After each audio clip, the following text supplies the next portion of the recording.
I believe we hillbillies are the toughest goddamn people on this earth.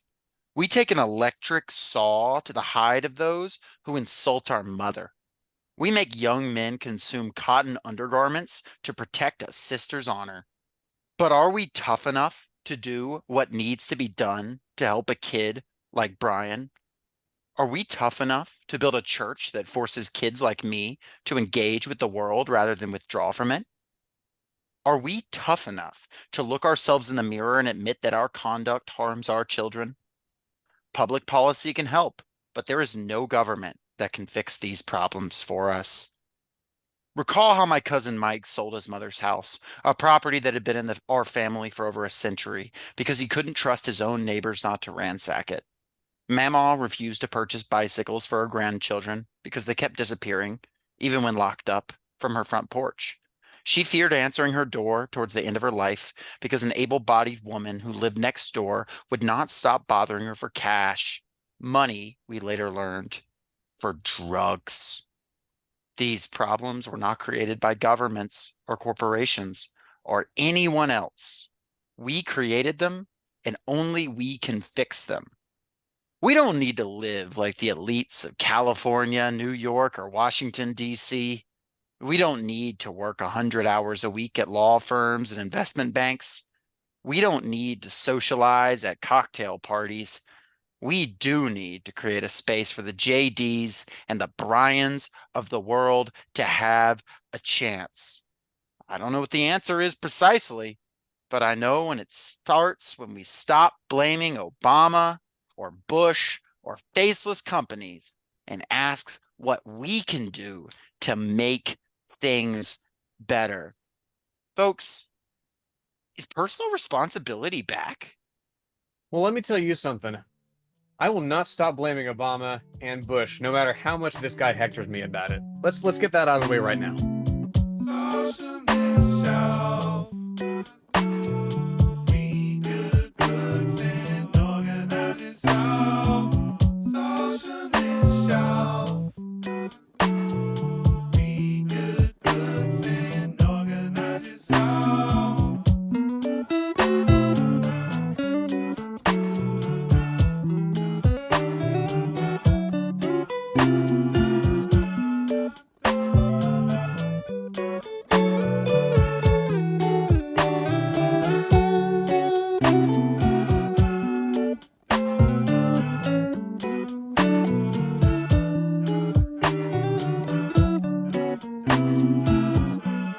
You're now listening to Socialist Shelf Radio. Welcome once again to the Socialist Shelf with Jacob Dallas on the introduction, myself, Lenore, and Ryan, our wonderful, lovely producer. Ryan is guesting tonight because Ryan's been doing some special research on today's subject. Today's subject being, of course, Just Dance Vance, J.D. Vance himself, the hillbilly whisperer. You know, the man who broke all the rules, who beat all the odds, and graduated from Yale, even though he was born in the unlikely situation of the highest income quintile. Ryan, Did you know he graduated from Yale?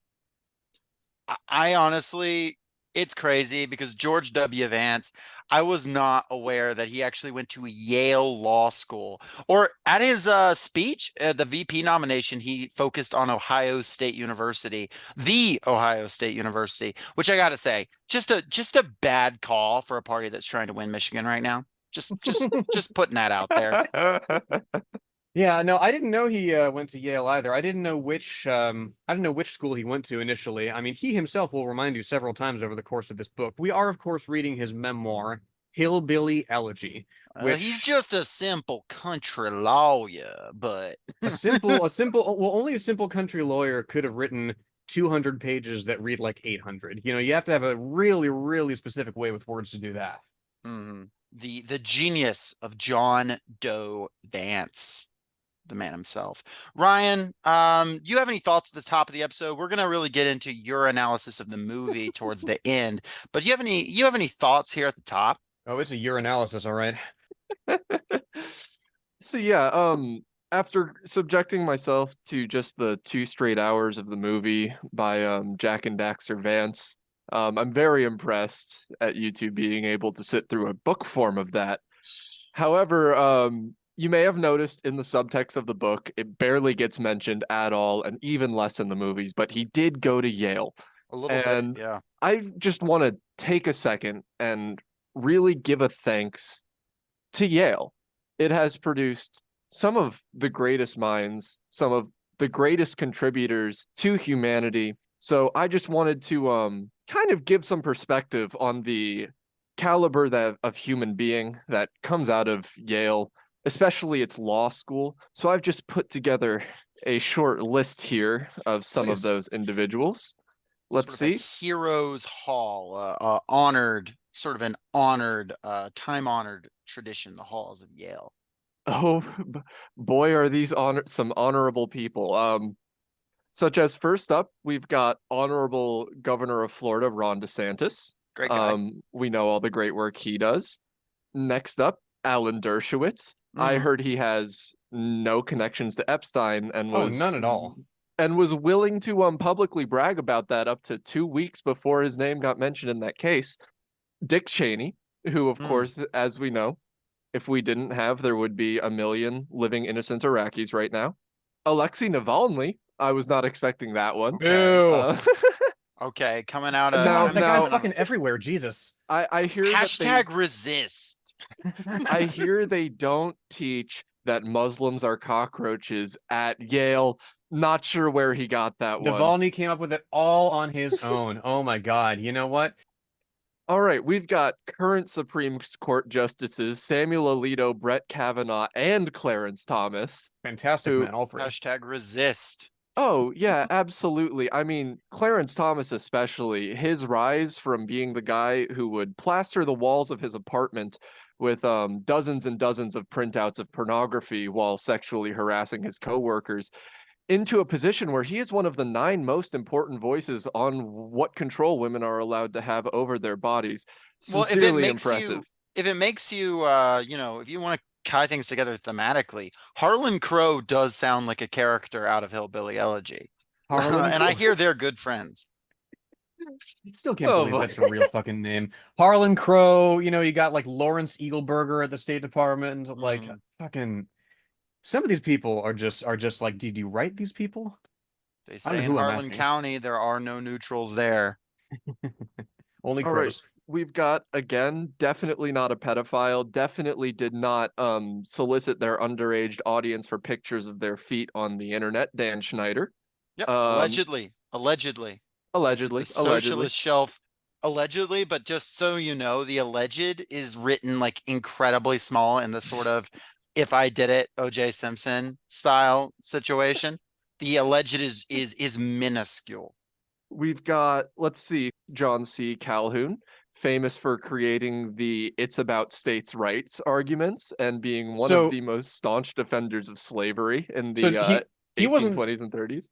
like all the fucking like modern day libertarian, ethos of, yeah, do what you will with your property. You're absolutely right. It goes back to when that property was slaves, of course, like James Monroe, incidentally, I don't know if he went to Yale or not, but equally odious. The Monroe Doctrine is named after him.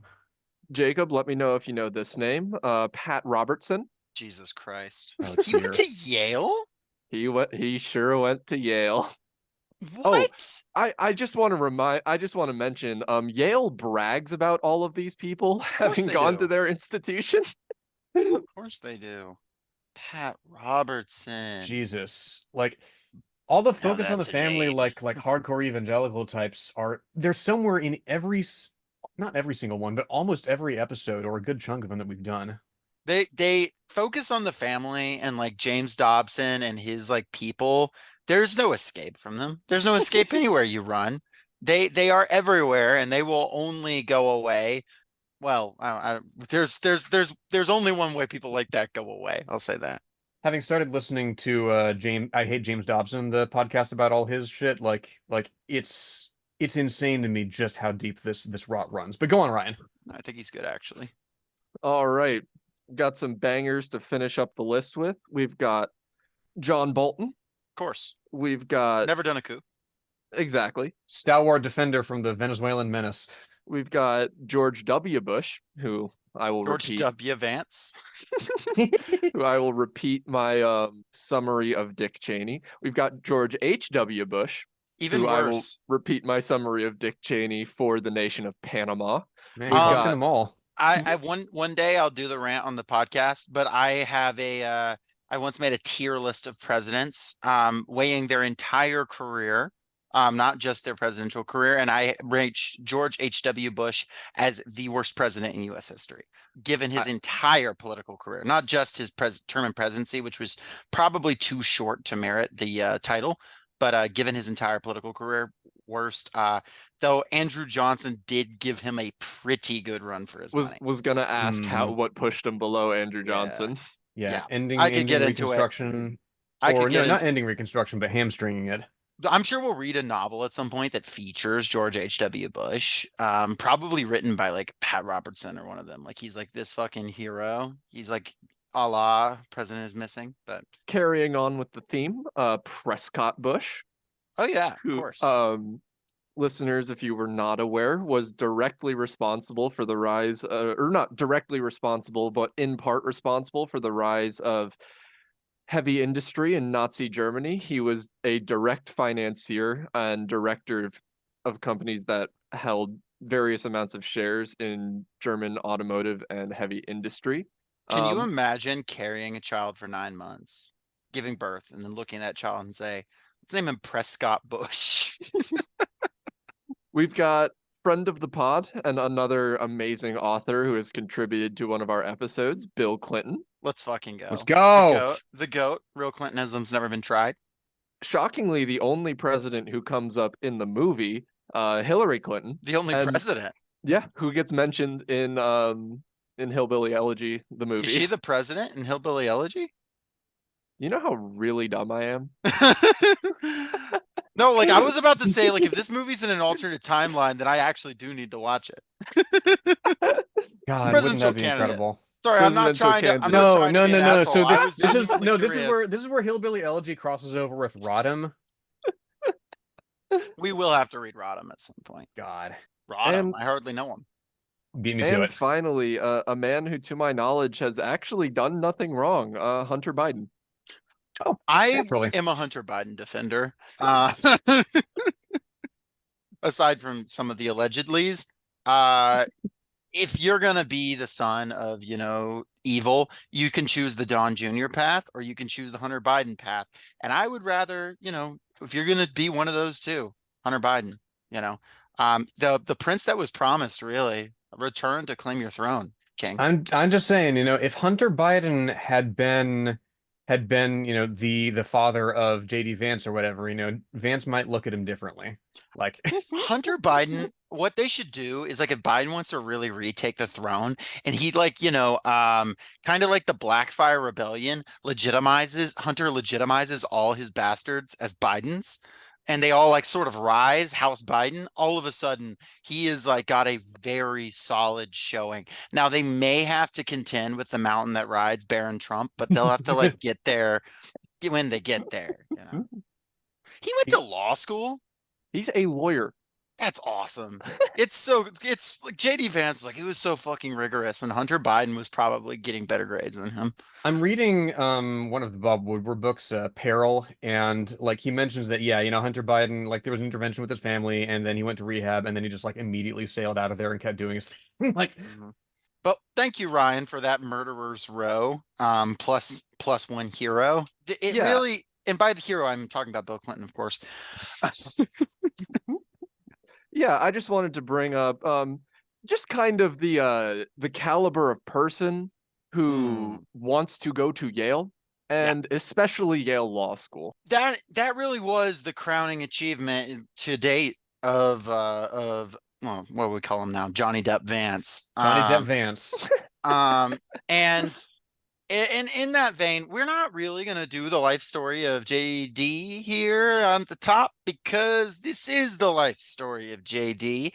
One thing I do want to share at the top, though, the way this book was received by the ostensibly liberal media when it came out in 2016, because I did find this pretty interesting. So when this book was released in 2016, Hillbilly Elegy, a memoir of family and culture in crisis, it of course came out around the time Donald Trump was ascending. JD Vance was a never Trump Republican. Obviously, history has shown the lie to that, but at the time, he was calling Trump America's Hitler, saying he'd never vote for him, et cetera, et cetera. Saying he was anti-conservative, all of that. And this book was really seen as the way to understand why so many working class white people, and that's a term that you're going to hear a lot, voted for Donald Trump. And it was really launched to prominence by an interview with the American Conservative called Trump Tribune of Poor White People. The article and interview conducted by Rod Dreher. And if you don't know who Rod Dreher is, I don't even have time to get into his like the most repressed homosexual who's ever existed. I'm not kidding. Like that's not a joke. Like fled to Europe to never mind. It just look into Rod Dreher. Fascinating, Are you horrible suggesting guy. that he carries a torch for Jelly Donut Vance? I don't know about Vance just because like, Dreher's probably got some standards, but Dreher will write an article about like I hung out with my hot, sexy grad students and we talked about how America's in decline. We need to see Hungary as a vision of this future. We cuddled, ate oysters, and complained that Blue's Clues had a drag queen in a new episode. And that'll be his blog post. And like conservatives will be like masterfully done, sir. Well, and Um, also like because I have the interview open here. I haven't read through it all, but I've skimmed it. Like he says something very curious in the first paragraph of this interview. You cannot understand what's happening now without first reading J.D. Vance. His book did for poor white people what Ta-Nehisi Coates' book did for poor black people. Give them voice and presence in the public square. we don't have time to unpack all that. Yeah, yeah, like poor white people, not having a now. You want to talk about how working class people are underrepresented in our media sphere? Sure, but it's very weird to zero in on poor white people specifically, like because everything that Vance talks about in this book is not intrinsic to such people. Mhm. The last thing I'll say about Rod Dreher is the podcast Chapo Trap House for years has just like at least once a month got done a catch up of Rod Dreher and like just roasted the shit out of him.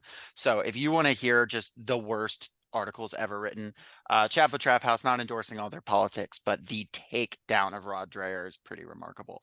Anyway, but let's hear what the liberal media had to say from the New York Times review. This book offers a compassionate, discerning sociological analysis of the white underclass that has helped drive the politics of rebellion, particularly with the ascent of Donald J. Trump. Combining thoughtful inquiry with firsthand experience, Mr. Vance has inadvertently provided a civilized reference guide for an uncivilized election, and he's done so in a vocabulary intelligible to both Democrats and Republicans. Imagine that. Mr. Vance doesn't have all the answers, but he's advancing the conversation.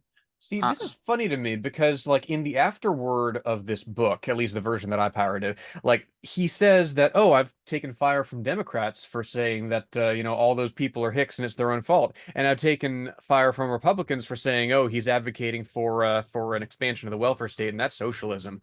So, like, if it's intelligible to Democrats and to Republicans, one would think that they would draw the same messages from it. maybe not. It's just it's weird. The Washington Post after this called him the voice of the Rust Belt, which is Jesus. wild. Like, come on.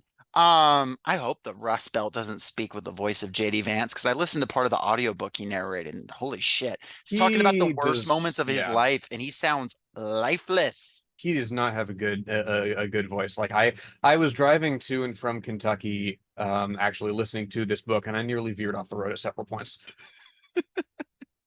CNN brought him on as a commentator for years as an expert on Appalachia just because of this book. So like, and I could go on LA Times review stuff. There was pushback. Like The Guardian had a pretty good review when this book came out. And there's been plenty of like in the last year retrospective. Hillbilly Elegy actually sucked. But like, if you go on those websites, those ostensibly liberal media websites, and search their reviews from 2016, uh, they were like, this is the greatest thing I've ever seen. Explains Trumpism. What have we done to our poor white people? Et cetera, et cetera, et cetera. And here's the fact of the matter. At the top, I'll say, Joe DiMaggio Vance has a genuinely sad life story. He came from genuine hardship. He came from a region that has genuinely been left behind. We can say that. He has done well for himself considering where he came from. Like, a lot of people would not be financially successful. A lot of people would be addicted to drugs, etc. I acknowledge all of that. I acknowledge that this story could potentially make for an interesting memoir. However, However, one has to merely look at the career of JD Vance following this and what he did with his success. One has merely to read the sort of moments of ideology he inserts into this book, the moments of quote unquote solutions. And one has merely to just observe how fucking abysmal he is at writing to realize that this book did not deserve a fraction of the praise he got. And it certainly didn't deserve a movie adaptation with Amy Adams and Glenn Close, who are both genuinely good performers, at least usually. I can't say how they were in this movie because I was not going to watch it and read this. But like, and that's why it's very frustrating to me. And I know we haven't even like gotten into it, but just like at the top, I wanted to say that. And I do understand a fraction of this thing's appeal because it's like, yeah, no, this is an interesting story about an interesting region that is like underreported on.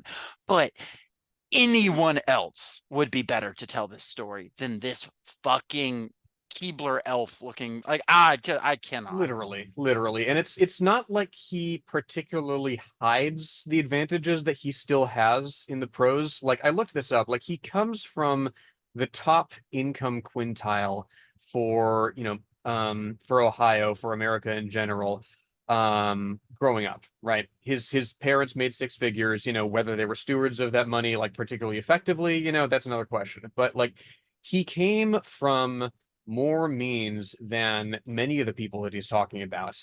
He had a support network in his grandmother, in his extended family, that many people do not. And there's also just such condescension underlying all Right. this, you know, as if, because he may have moments of self-awareness and honesty, but he channels it into just some of the most insufferable insulting prose. Like, let's start off here. First of all, like, the dedication for Mama and Papa, my very own hillbilly Terminators. This is funny to me. First of all, like, hillbilly Terminators sounds like something out of Piggy Pie by Insane Clown Posse. Have you heard that song? I can't say I have. It's about a hillbilly Terminator. Anyway, I won't get into it. But so it starts off this way. The coolest thing I've done, at least on paper, is graduate from Yale Law School. Something 13-year-old J.D. Vance would have considered ludicrous. But about 200 people do the same thing every year, and trust me, you don't want to read about most of their lives. No, I'm we not a don't. Ryan senator. gave us that. No, Kipper no. gave us that. Sorry, I just had to point No, out. you're absolutely right. Okay, I'm one not a one senator. point to JD Vance. I'm not a senator, a governor, or a former cabinet secretary. I haven't started a billion-dollar company or a world-changing nonprofit. I mean, you see what he's doing here, right? He is situating himself in the company of extraordinary people. No, I haven't done this, but I could if I wanted to, right? If you played League of Legends or StarCraft, it's like saying, "Oh, I play against master tier players," instead of saying you're in low diamond. We got George Dorkwell over here just opening up with his just and you can see from the beginning this sort of like meandering, he wants it to be conversational, but ultimately you can also tell like one thing he really, really wants you to walk away from this thinking he's a good guy. Like that is like from the beginning, he wants you to be endeared, he wants you to be charmed, and it is very important to you, to him, that you think he is a good guy. And his moments of like, yeah, I criticize myself here. I have bad dreams that one day I might be like my mom. I'm so glad that I'm not. It's really just like, it's giving like job interview where you say your biggest weakness is you work too hard. Yeah. really. And again, he kind of hits the ground running, right? He doesn't take very long to get into his weird, like, white working class, suffers especially kind of Scots thesis here. Irish, genetically Yes. determined. It's different than the English, of course. Yes, he says I identify with the millions of working class white Americans of Scots-Irish descent who have no college degree. I mean, so let's take a step back here. First of all, his definition of working class, he doesn't actually unpack until very late in the book, Hmm. but he It's says important. straight up, if you have a college degree, you're not working class. If you don't, you are. Again, right off the bat, that's not the definition that we work with. If you're working for a wage, you're working class. If you don't own capital, you're working class. But that's not what the definition that he works with, and we'll get into why. But I identify, he says, with the millions of working class white Americans of the Scots-Irish descent who have no college degree. To these folks, poverty is the family tradition. Their ancestors were day laborers in the southern slave economy, sharecroppers after that, coal miners after that, machinists and mill workers during more recent times. Americans call them hillbillies, rednecks, or white trash. I call them neighbors, friends, and family. Now, this is the same introduction where he encourages his readers not to view the problems with his home region through a racial prism. Hmm. In our race-conscious society, our vocabulary often extends no further than the color of someone's skin. Black people, Asians, white privilege, he says. But to understand my story, you have to delve into the details. Now, talking about takedowns of this book, there was one more contemporary one from Jacobin, Hillbilly Elitism. He cites it's a very lightly cited book, but he cites a 2012 article for his grossly ahistorical description of Scots-Irish tendencies, says the article. But his general assessment echoes Jim Webb's Born Fighting, as well as the work of historians David Hackett Fisher, Forrest MacDonald, and Grady McWhiney. The latter two each served as directors of the White Nationalist League of the South, an organization that continues to embrace the Celtic thesis of white Southern society.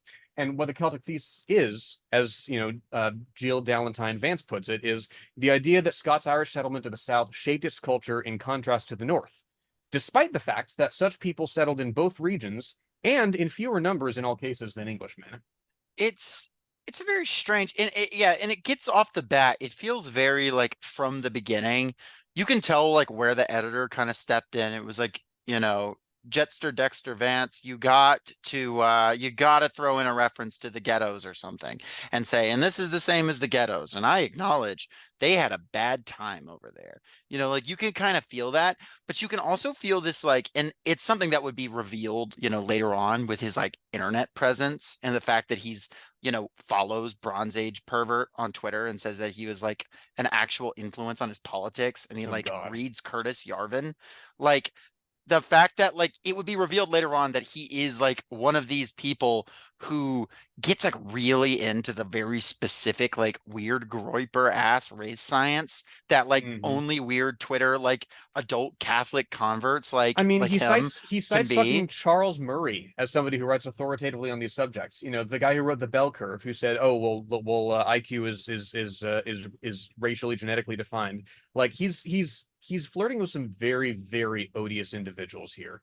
Yeah, Like and it's a yeah, it's just like from the beginning, like once you start breaking down, like, well, these Scots Irish versus we're actually a different breed than the people on the.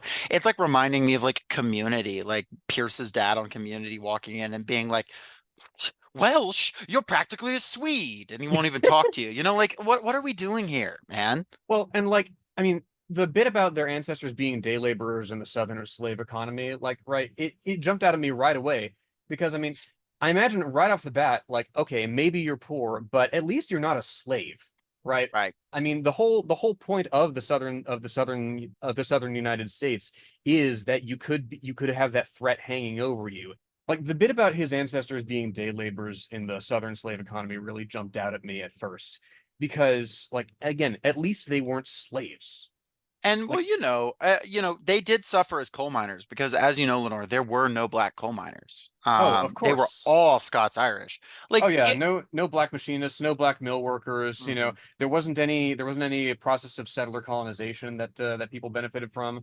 You're just running up against these. It's just, and I'm not trying to do like dang cinema sin shit here, like with his life story, but he's the one who brings this stuff into it from the Yes. beginning, you know? Like he starts the book doing this weird division of like what a middle American working class white person is and what isn't, and what makes them unique. And what makes them unique is apparently sharecropping, being a coal miner, being forgotten and passed over by the government, and being poor. And Hmm. it's like that fundamentally does not make you unique. And if you had even a shred of class consciousness about you, you would actually see that makes you more similar to these people you fearmonger about for a political living than the elites that you claim to hate so much and yet spent your whole life trying and succeeding to become. You know what I'm saying? Yeah. It's very strange, and I understand. Like it. So from the beginning, this whole thing is soured. So every moment where he's describing something genuinely harrowing that happened to him. And I don't want to, I want, again, I'm not here to do this. Oh, well, he's actually, he actually didn't have a hard time. Like, yeah, no, when his mom tried to kill him, I'm sure that fucking sucked. And I'm sure that really wrecked him. But then to turn that into a political, that there is a political thesis to be gleaned from that about the unique plight of Appalachian white people is you don't get to turn that into that. And No. I'm not just gonna like sit here and cry for you into you like installing fascism, because that's you don't get to do that. You don't, Exactly. especially because his ideology is explicitly fuck the people from my Yeah, hometown. no, like and it's and he doesn't come up with this, out of whole cloth. He mentions very early on um a formative figure, towering figure in his childhood, his mama, right? His Best grandmother. character. Can we Yeah, agree? Best yeah, character? yeah. Yeah, No, 100%. she's legit pretty fun to follow, and I want to know Mhm. more about her. Yeah, But she I tells would him, like her book that she wrote. It would be unhinged and it would be way more interesting. yeah, legit. No, and she tells him early on, there is nothing lower than the poor stealing from the poor. It's hard enough as it is. We sure as hell don't need to make it even harder on each other. Which, fine, I'm all for it. If somebody, if you steal from your neighbor, yeah, you're not, that's not cool. But at the same time, you have to interrogate the conditions that drive people to do that in the first place, right? He calls out, oh, here we go. I have known many welfare queens. Some were my neighbors, and all were whites. Like several times throughout this book, like he will indict the welfare system for creating people who take advantage of it rather than interrogating the conditions that make that sort of thing viable. Again, he doesn't really get into it beyond anecdotes, and even those are limited in scope. Yeah, no, all you have here is a vibe based on lived experience, which is not a substitute for material analysis. He also refers to a welfare queen that Yeah. that's teeth rot out and dies before she's 40. And she, like, by what standard? Like, you're gonna need another terminology. You're gonna need another some more term.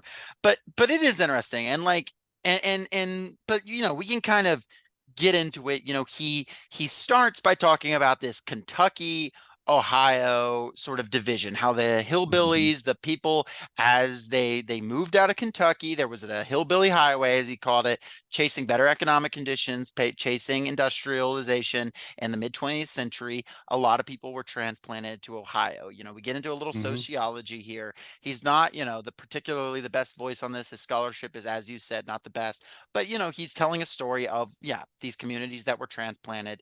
This is an interesting moment to note that some people really do try to ding him on like not being not being necessarily a real hillbilly because from Ohio, this, that, or the other. I'm not particularly interested in all that. There's a really good quote from Terrence Ray of the Trillbillies podcast, and he said, quote, virtue signaling over cast irons, pawpaws, mason jars, etc., as a way of reinforcing Appalachian identity was a strategy of economic development. It was literally just a way to attract tourism to an area that coal destroyed. There is no authentic Appalachian identity. Bashir will hit Vance on that stuff, and the political class that has coincidentally profited off the plundering of places like Eastern Kentucky will think it's epic, but it's nothing more than a strategy to mystify what actually goes on here. Yeah. And First that's of true. Yeah. all, First of all, like there's bits and pieces of cultural trappings that he claims are as authentic to Appalachia, but aren't. Like, I mean, I I come from Texas. I come from, fairly well off background. Like my father was in market research, my grandfather was in market research. I call my grandparents Mama and Pawpaw because they're from Texas. Like it's Mhm. regional. There is no class marker. There's again, there's nothing special about the Scots-Irish Appalachians that he claims are special. I was born in Nashville. Mama and Papa are what I call my grandparents, Yeah. and I'm not trying to dunk on him and say he's not real Appalachian. Yeah, no, he is real Appalachian, Yeah, sure. absolutely. But he is obsessed with you thinking he's real Appalachian, and that's interesting to me. Hmm. I'm not interested in like the stuff people did against his 2022 campaign that Terrence is referencing here, where people were like, he's not really Appalachia because he's from here in Ohio. And I don't care about that. There was an authentic migration of people from Kentucky to Ohio who brought their culture. I don't care about nitpicking that or saying what really is or isn't Appalachia, but I do care Hmm. that JD is over here obsessively like, I'm Appalachian and that's important and this and that. And this is Appalachian and this isn't. And these non-Appalachians won't understand it. And once again, these are lines that he is dividing. He is drawing up. These are divisions he's creating, which, then makes me want to poke holes in them when I see those holes opening up. But Yeah, at the same time, it isn't the real like demonic nature at the heart of the book, but it is really fucking annoying. I will say that. it is. Again, like and I wish we could have had again, we have so much to unpack here that we're not going to be able to get to. But I mean, yeah, no, I mean, his casting himself as this sort of speaker for this territory, that he did everything in his power to escape from is, as you say, annoying, deeply annoying for somebody who comes from there. But also, like, he presents himself as somebody who's engaged with the scholarship around this, right? You mentioned that his scholarship was kind of spotty. We were talking about this earlier. Like he says early on in chapter one, and then quoting from him here. This is an example of what he's doing when he is telling people how you work. If you're an Appalachian Scots Irish, how these people operate, this is what goes through their heads, right? So he says here, in a December 2000 paper, sociologists Carol A. Markstrom, Sheila K. Marshall, and Robin J. Tryon found that avoidance and wishful thinking forms of coping significantly predicted resiliency among Appalachian teens. Their paper suggests that hillbillies learn from an early age to deal with uncomfortable truths by avoiding them or by pretending better truths exist. This tendency might make for psychological resilience, but also it hard for Appalachians to look at themselves honestly. So I tracked down that paper because he doesn't cite it. Again, the book is very lightly cited, if at all. First of all, I mean, he's just remarkably inconsistent in what he does and doesn't cite. But first of all, he didn't fucking read this paper beyond the abstract, which is pathetic because it's like 8 pages. Now, this is from the discussion section of that paper. Which paper, if you want to go and look it up yourself, is Resiliency, Social Support, and Coping in Rural Low-Income Appalachian Adolescents from Two Racial Groups on the Journal of Adolescence. PDF's free online. Wishful thinking and avoidance, it says, negative styles of coping were significantly negatively associated with resiliency. Negative forms of coping do not eliminate problems and offer only temporary escape from difficulties. The individual may be continually faced with unresolved issues that can weaken inner resolve and self-confidence. It is not surprising then that there is limited presence of resiliency in such cases. So again, he says here, this tendency might make for psychological resilience. Like he draws the opposite conclusion from the paper, a conclusion he could only have come to by reading only the abstract and no further. It's also not a longitudinal study, right? It doesn't track its variables over a period of time. What it's measuring is how various influences govern stress responses at this particular moment, right? And again, the title of the paper mentions two racial groups. It's based on a survey of 60 white kids, 53 black kids in West Virginia. I mean, there's more going on here than simply the white working class be wildin'. Though the white working class do be wild in his experiences because his positive male figures in his life chased him with a switchblade, ran an electric saw over a guy who called him a son of a bitch, and encouraged him to torture animals. So I not missed that. What? well, it says in the book that he was every time he was in Jackson, Kentucky, I guess that he tormented the animals all around. He was a terror to all the animals. So I Okay. guess I don't know that his father figures there, male father figures were telling him to, but that is like the culture that he was in. So maybe that's unfair, but he Yeah. certainly did it, his own little psychopathic behavior.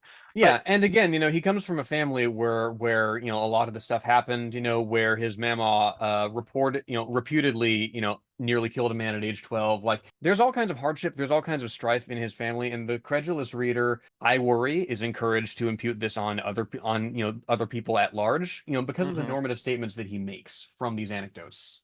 Well, right. And then, a lot of people aren't going to read the book. They're going to read the article about the book or something like Yes. that. And the article about the book then just repeats it verbatim, as you saw some of the things we quoted there. But, his mama and papa, they came from Jackson, Kentucky. They took the Hillbilly Highway north. Hmm. Um, they moved for manufacturing and they got a pretty decent job, or the papa did, in union manufacturing that paid for his, a decent life in Middletown, Ohio. And he traces, he tells you, he spells out why the decline of Middletown, Ohio, directly declining with the fall of manufacturing, right? Yes. He shows you in I'd say in pretty like convincing terms, this was a really big factory. People had good union jobs. People invested back in their community. People had pride in their work. Fucking Jack Daniels Vance seems to think that the people had the pride in the company and not the pride in the making the actual cars, even though he tells about his papa, like every time he saw a car that clearly was made by their plant or someone like their plant, he would get excited by the type of metal. Your papa doesn't care about the fucking company. He cares because he had pride in his work, right? But that aside, he talks about how Middletown was a good place to live. He then talks about how that company got bought out, how they Hmm. shipped most of the jobs overseas, and then the immediate decline. And then he proceeds immediately to say, but you can't just blame this on the jobs going away. And I ask him, why not? Like, genuinely, why can I not blame it? Because you just sold me with your own narrative on this exactly corresponding to the decline of manufacturing, right? Hmm. Like he told a specific story about how Jackson, Kentucky was 1/3 of the population was in poverty, violence was rampant, people moved to where there were jobs, things were better there, the jobs went away, and then 1/3 of the town was poverty, violence was rampant. The material conditions so clearly are influencing the social structures here. I grant that the mom, whatever, has the personal choice of whether to beat her kids or not, and she should feel bad about beating her kids. I don't deny that. But on a sociological level, if you're Hmm. trying to draw a grand study about what happened to middle America, which is what JD is saying he is here to do, he's not just telling a story about why his mom sucks. He's telling a story about why the white working class is failing.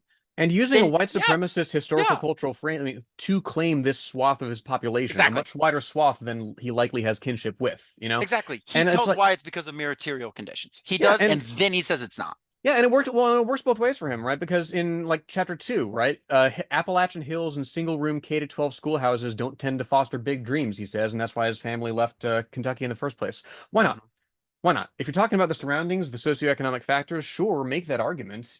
Indeed, as you say, he does in several places, but he doesn't follow it through to its logical conclusion. You know, he makes it disingenuously, he makes it anecdotally, and it's perplexing to me that like the environment, right, that infrastructure peculiar to this setting, comes in for disdain here. He doesn't like Appalachia. No. He doesn't like how relatively not developed it is. And furthermore, if this is true, then why bang on about the American dream? Right? He Mhm. just said the desire for the next generation to go further than his is an aberration. He just said that, oh, this setting doesn't foster big dreams. No, he's clearly excited to live in a town with a Chipotle and says as much in the book. So like, okay, great. Which also Chipotle being your favorite chain restaurant. Sorry. No. Crazy. But like it's like he doesn't like this region. You're exactly right. He doesn't enjoy it. Like he likes the bigger cities with more chain restaurants and more amenities and more stuff, and that's fine, but own up to it. But it's interesting because he then tells the story of his mama and papa, 9 miscarriages. I mean, that's fucking Jesus. brutal, horrible. I mean, the violence they were chased away from, just the really brutal stuff, the childhood marriage, and they move. And something I have to note, he has a whole lot of sympathy for hillbilly economic migrants. Interesting. That does not carry over to, brown-skinned economic migrants, but one way or another, interesting. But then he just goes on to tell their story, and the problem with this book generally of why it's not engaging, on top of the politics being bad, why it's just not fundamentally engaging is Hmm. because he tends to just Wikipedia-ize everything. He tends to mass summarize. He does not tell individual anecdotes and put you in the scene very often. He is sort of just JD sitting here telling you the story, and JD is not a very interesting person, right? Mama is a pretty interesting person. Papa is a pretty interesting person. His mom and his sister are pretty interesting, but him just lecturing you is not particularly interesting, especially when he writes where he just says, Mama swore like a sailor. Moving to Ohio was both new and familiar. Like that's just how he writes. It's just not good. And then he'll spend a long time describing domestic violence of Mama and Papa's relationship, including her at one point setting him on fire, and then say, literally in the next paragraph, it's unclear why their marriage fell apart. I'm not kidding. The paragraph after she sets him on fire, he says it's unclear why their marriage fell Well, and apart. and as well, like he speculates that she had all those miscarriages that she had, and he speculates that Papa's drinking contributed. Right? There's so much below the surface Mhm. of I mean, and it's not like he doesn't get into the feud between Mama and Papa, right? But there's so much below the surface that is just like bubbling like some dark bubbling liquid, right? Like he glances at patriarchy, in Mama's brothers, like being fiercely protective of her, right, before she's married, right, making people eat her panties who like talk lewdly about her.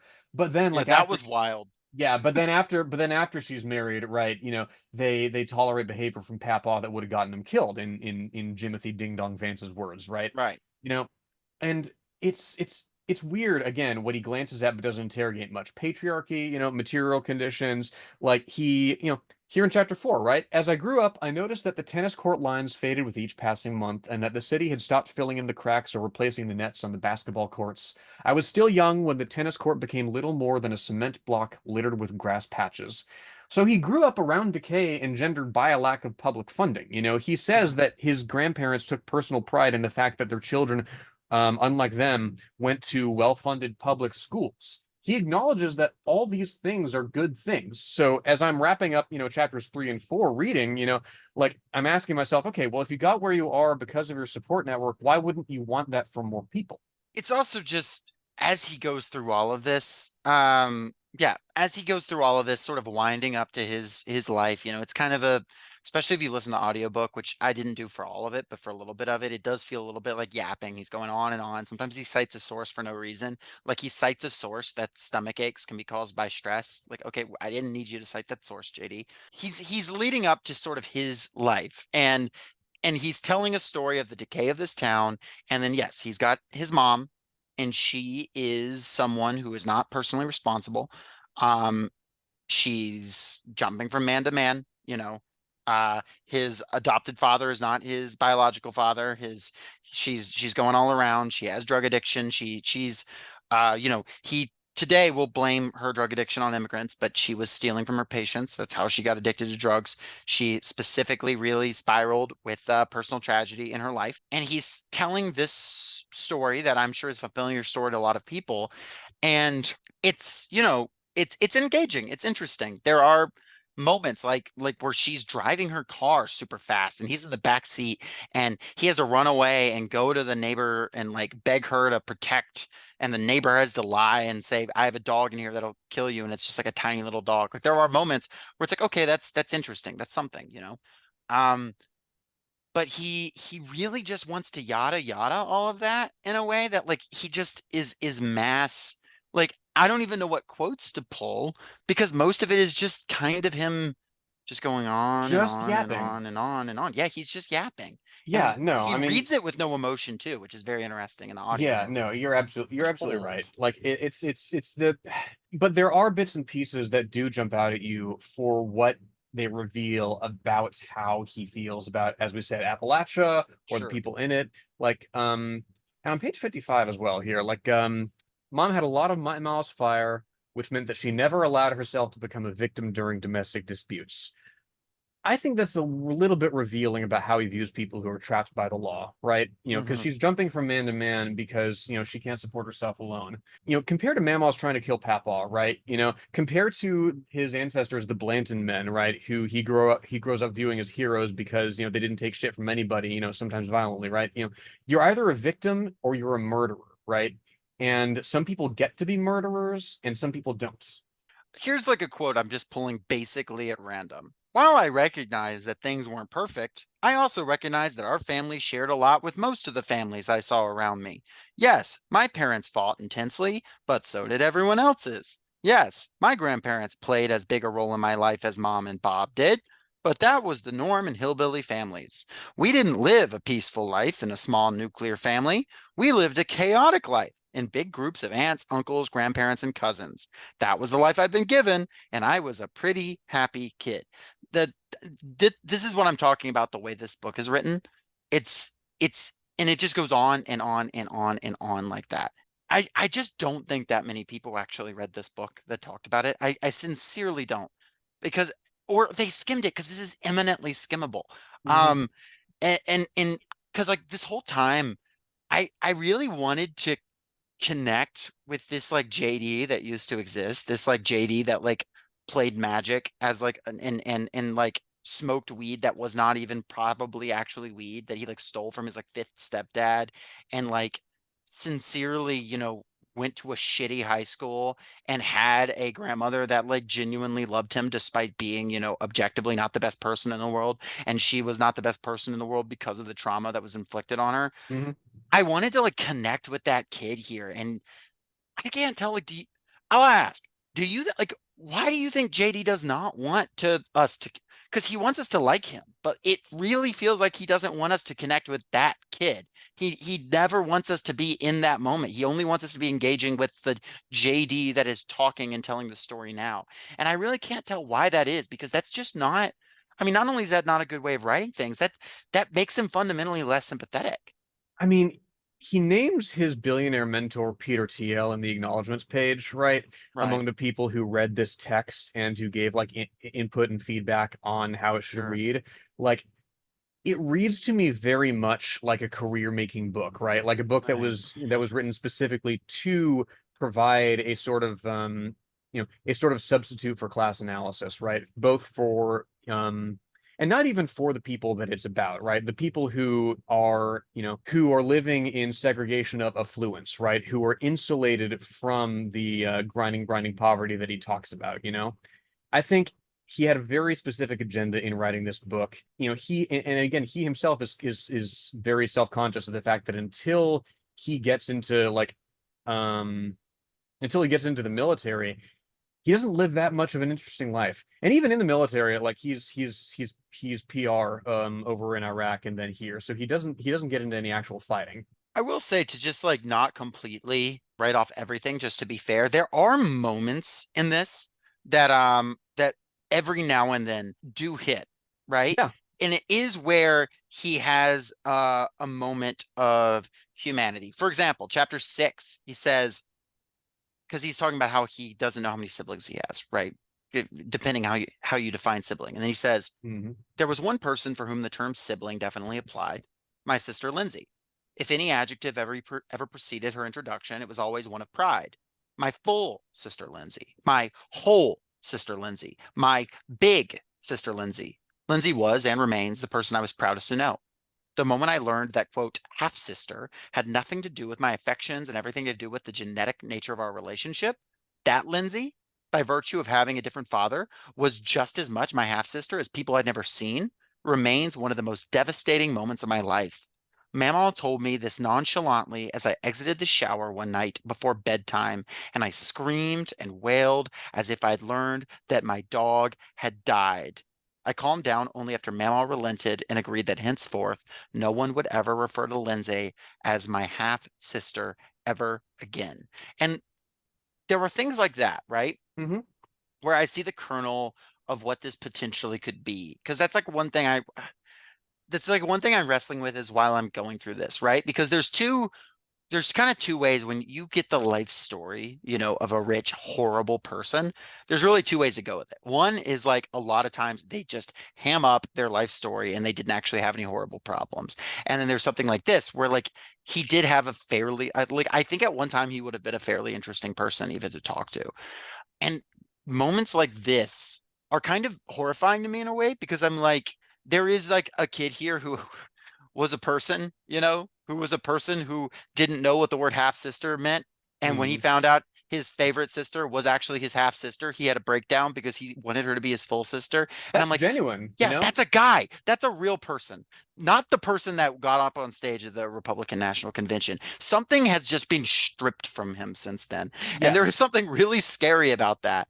And I kind of hoped this book would let me get at the heart of where that happened. And I am immensely disappointed that it didn't. Yeah, no, absolutely. And I mean, Jonathan Dunkmaster Vance hits upon something in the same chapter that's interesting about how he falls in with his stepdad's or no, it's his bio dad or his stepdad. It's his biological It's dad. his bio dad, yeah. So he falls in with his bio dad's Pentecostal church, and he gets a picture of the, far right wing flavor of Christianity of the sort The that we snake discussed in, handlers, as he yeah, calls the them. snake handlers, yeah. Of the sort that we touched on, like in the Left Behind episode or in Black, right? In my new church, on the other hand, I heard more about the gay lobby and the war on Christmas than about any particular character trait that a Christian should aspire to have. I recalled that moment with Mama when she told him, "No, you're probably not gay, and if you are, it would be okay," right? As an instance of secularist thinking rather than an act of Christian love. Morality was defined by not participating in this or that particular social malady, the gay agenda, evolutionary theory, Clintonian liberalism, or extramarital sex. Dad's church required so little of me. It was easy to be a Christian. The only affirmative teachings I remember drawing from church were that I shouldn't cheat on my wife and that I shouldn't be afraid to preach the gospel to others. So I planned a life of monogamy and tried to convert other people, even my seventh grade science teacher, who was Muslim. Now, first of all, what a little nerd, and kind of a funny story there toward the end, that I imagine he looks back on. I hope he looks back on embarrassed about. But like he does hit upon something interesting here, right? He falls in fairly easily with this community because it requires very little of him other than consuming or not consuming the right media or holding the right opinions, right? There's no sacrifice here demanded. And for somebody who's had an unstable home life, I can see where that might be attractive, and he could unpack a little more about how these far right Christian communities recruit in that vein, but he doesn't. And he never really, condemns it. He Hmm. he talks about how he moves away from it and he has a more nuanced opinion. But he never condemns it. In fact, towards the end, he's like, we actually need more church. We need more religion. He praises the Mormons and whatnot for having a real put together system in Salt Lake City, he He talks says. about school vouchers as giving public money to school children so they can escape failing schools. Yeah, yeah. Just But in this, he is trying to do this sort of like appealing to liberal dance here, saying, gays, whatever. To be clear, JD Vance does think gay marriage should be illegal. That is a policy platform he has and continues to hold. mhm. JD Vance, you know, does support, schools that teach young earth creationism. Like, he does support cracking down on Muslims, like his seventh grade science teacher, whose book I'm interested in is The Seventh Grade Science Teacher, the Muslim in Middletown, Ohio. Interested in that guy's life. I bet we could track him down. So yeah, even the whole part about the religion, he's kind of trying to be mildly critical, though he comes back around to being like, but that was still like good. But it does feel like moments of him kind of throwing a bone to the liberals. And it's this moment in his career where he's, an enlightened centrist and he's playing the field. And it's a moment he wrote this book when everyone in the world thought Donald Trump would lose in 2016, right? And there would be a new Republican Party that would be claimed by the, who knows, it would be a power struggle. But, I'm putting myself in JD Vance's shoes, aspiring politician at the time. He's like, Trump's going to lose, and then I can come in and say, we got to get back to good family values. We got to move away from this, this huckster. We gotta, unite and, sound good and whatever, and do the same policies, of course. Hmm. And that didn't work. And what did JD become? He became what he is now, which is every single thing he's criticizing about this church Literally, yeah, within years. from a never Trump Republican, yeah, to the man who's being picked as his vice president, and who's espousing all the weird, like fascist, like pronatalist stuff without actually making it easier to have a family that he might have. I don't know if he might have railed it against it at this time, but like even at this time though, he's got some really odious views on people who need welfare, right? Chapter 9 especially. Like I have notes here that are just like, why poor have phone? Why poor have steak? Yes. Yes. And it's wild because these beliefs, which is, of course, if you read this book carefully, you can see that the sort of hard right is there. But Mhm. his presentation of the hard right, of what that means, changes within 3 years from Yes. 2016 to 2019. By 2019, he is talking about how like Curtis Yarvin is like the voice of the right. Curtis Yarvin, who is a monarchist blogger, like literally a monarchist blogger who's like talks about how Peter Thiel should be crowned like king of a conservative philosopher king utopia. Like that's what we're talking about. This is the guy we're talking about here within 3 years. So it also shows the hollowness at the heart of the conservative project. And what does remain is the economic austerity and the commitment to the traditional values, and all those traditional values is just complete unfettered capitalism. I want to And read a that little is what sticks. I want to read a little bit from chapter 9 here that really just you can see the seed of what he would eventually grow into. Grow into publicly perhaps, God knows what went through his head like privately, but though insightful, neither of these books, he's talking about William Julius Wilson's The Truly Disadvantaged and Losing Ground by Charles Murray. We mentioned him before. Though insightful, neither of these books fully answer the questions that plagued me. Why didn't our neighbor leave that abusive man? Why did she spend our money on drugs? Why couldn't she see that her behavior was destroying our daughter? Why were all these things happening not just to our neighbor, but to my mom? It would be years before I learned that no single book or expert or field could fully explain the problems of hillbillies in modern America. Our elegy is a sociological one, yes, but it is also about psychology and community and culture and faith, and class. But I mean, okay, right? No single book can explain what's going on here. But then he goes on. During my junior year of high school, our neighbor Patty called her landlord to report a leaky roof. The landlord arrived and found Patty topless, stoned, and unconscious on her living room couch. Upstairs, the bathtub was overflowing, hence the leaking roof. Patty had apparently drawn herself a bath, taken a few prescription painkillers, and passed out. The top floor of her home and many of her family's possessions were ruined. This is the reality of our community. It's about a naked druggie destroying what little value exists in her life. It's about children who lose their toys and clothes to a mother's addiction. Again, there but for heaven and your family's six-figure income and your support network, go you. Right? Right. I mean, I read and I that get, story, I'm, and you know what I've concluded? We should nuke Mexico and get rid of all the union jobs. Like, you know what I like? Come oh on. yeah, yeah, we should just hang these people out to dry, eventually to die in their homes or on the streets or in prison. Don't Mhm. don't don't don't reinforce failure. His mom is able to go to rehab, and it's the Yeah. only reason his mom's not fucking dead. His Mhm. mom is sober now, by the way. She's almost 10 years sober, which, shout out to her. Great job. Yeah. Now, he did make a point of that at the Republican National Convention. He says, and if Mr. Trump is okay, we're going to do her 10-year celebration at the White House. Of course he did that. But like his mom was able to go to rehab, and his grandmother, his mama, makes the point in this book. She says, there should be open and free rehab facilities for everybody who needs it. And Yeah. he cites that as one of her random political things she throws out, because Mama is, the average American, and that she will throw out, several contradictory opinions that she kind of half gets it. And he kind of cites that as like a moment of her like political naivete or whatever like that. But it is like, honestly, like, your mom is alive because of this. And Yeah. that neighbor could not go to that rehab, Mhm.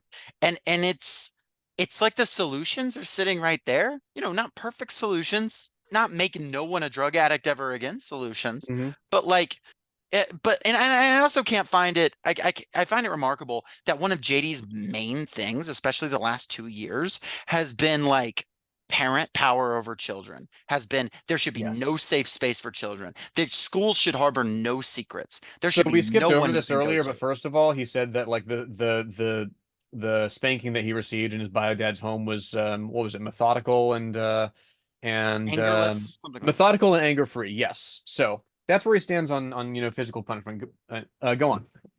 Yeah, but like my point is he has this entire like his whole like the last 2 years, and it's mostly like against trans kids, right? But Hmm. like you look at his own childhood, the police had to save him from his mom multiple times, and his grandmother had to save him from his mom like 30 times.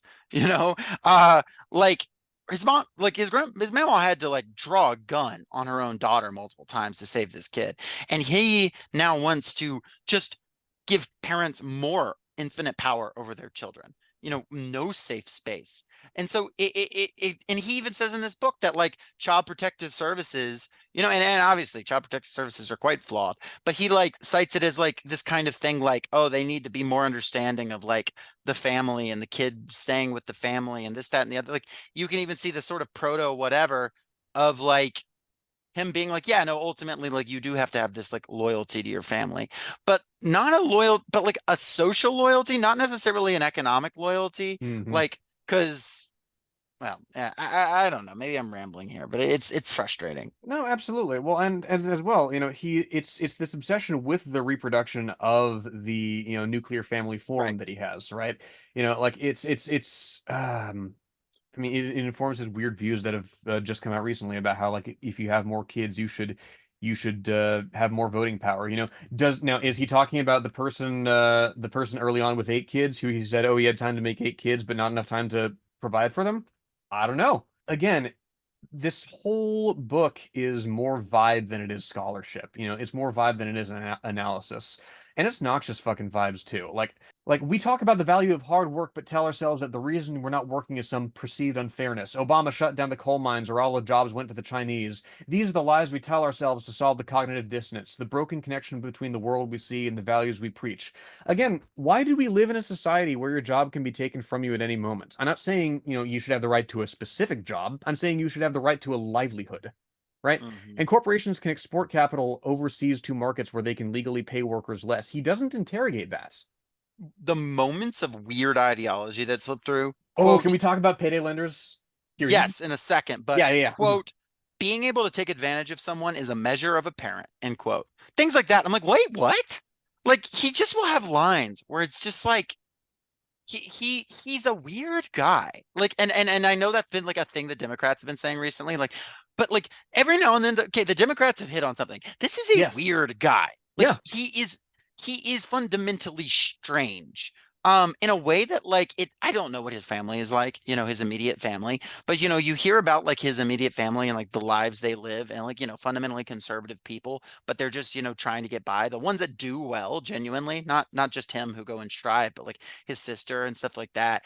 And they seem to be like, weird, but like kind of normal people. And then you have him who he's like trying to draw these grand narratives that just lead him back to like neoliberalism. And he's doing it like he's like, ah, Well, and I want to punch a wall. God damn, I hate this guy. no, literally, fucking giant dickhead Vance is just like reducing us. Like, there will be, I mean, you're not going to hear it in the episode, but there's several points where I've had to stop and just like restructure my thoughts because like this guy just keeps like leading me by the nose into like darker and darker like caves of fucking ideology. Like, going back, this grand arc that leads back to neoliberalism is a pretty good way of, I think, summing it up, Jacob, because like Hmm. he has this like weird attachment to areas where that sort of order has papered over the decline of communities, the decline of public infrastructure. And he has a weird attachment to the predatory shit that's moved in to replace it. Like I'm thinking about the payday lender bit right now, Hmm. where he clerked for a or He was, I think, interning in the thing you're referring to. yeah, the Ohio Senate, yeah, for an Ohio State senator. Shortly before I left, the Ohio Senate debated a measure that would significantly curb payday lending practices. My senator opposed the bill, one of the few senators to do so, and though he never explained why, I like to think that maybe he and I had something in common. The senators and policy staff debating the bill had little appreciation for the role of payday lenders in the shadow economy that people like me occupied. To them, payday lenders were predatory sharks, charging high interest rates on loans and exorbitant fees for cash checks. The sooner they were snuffed out, the better. He gives an anecdote about how, like, oh yeah, this particular loan helped me when I had to, pay my rent but couldn't quite yet. Right. The legislators debating the merits of payday lending didn't mention situations like that. The lesson? Powerful people sometimes do things to help people like me without really understanding people like me. Now, I'll, I want to bring up there's another Jacobin article that delves into this a little bit. This one about Nikki Haley and her relationship to payday lenders in South Carolina. Now, Vance is an outliner in the clientele of payday lending, right? He doesn't mention payday lenders moving in where banks have closed locations down, brick and mortar banks primarily in communities of color. He doesn't tell you that in 2006, the federal Military Lending Act was passed, which caps interest rates for active duty service members at 36%. Now, he left the military in '07, so he probably wouldn't have benefited from that. But, just by way of example, in South Carolina, you know what the average APR for a payday lender is? 391%. And half of short-term loans aren't paid off. And frequently, like the agreements that people sign when they're getting these loans don't tell them that, yeah, your shit's going to be repossessed if you don't pay this off. So I mean, again, he's making an argument from his very specific experience that isn't representative of the larger problem here of these industries moving in and being predatory where once people could, they call them bank deserts.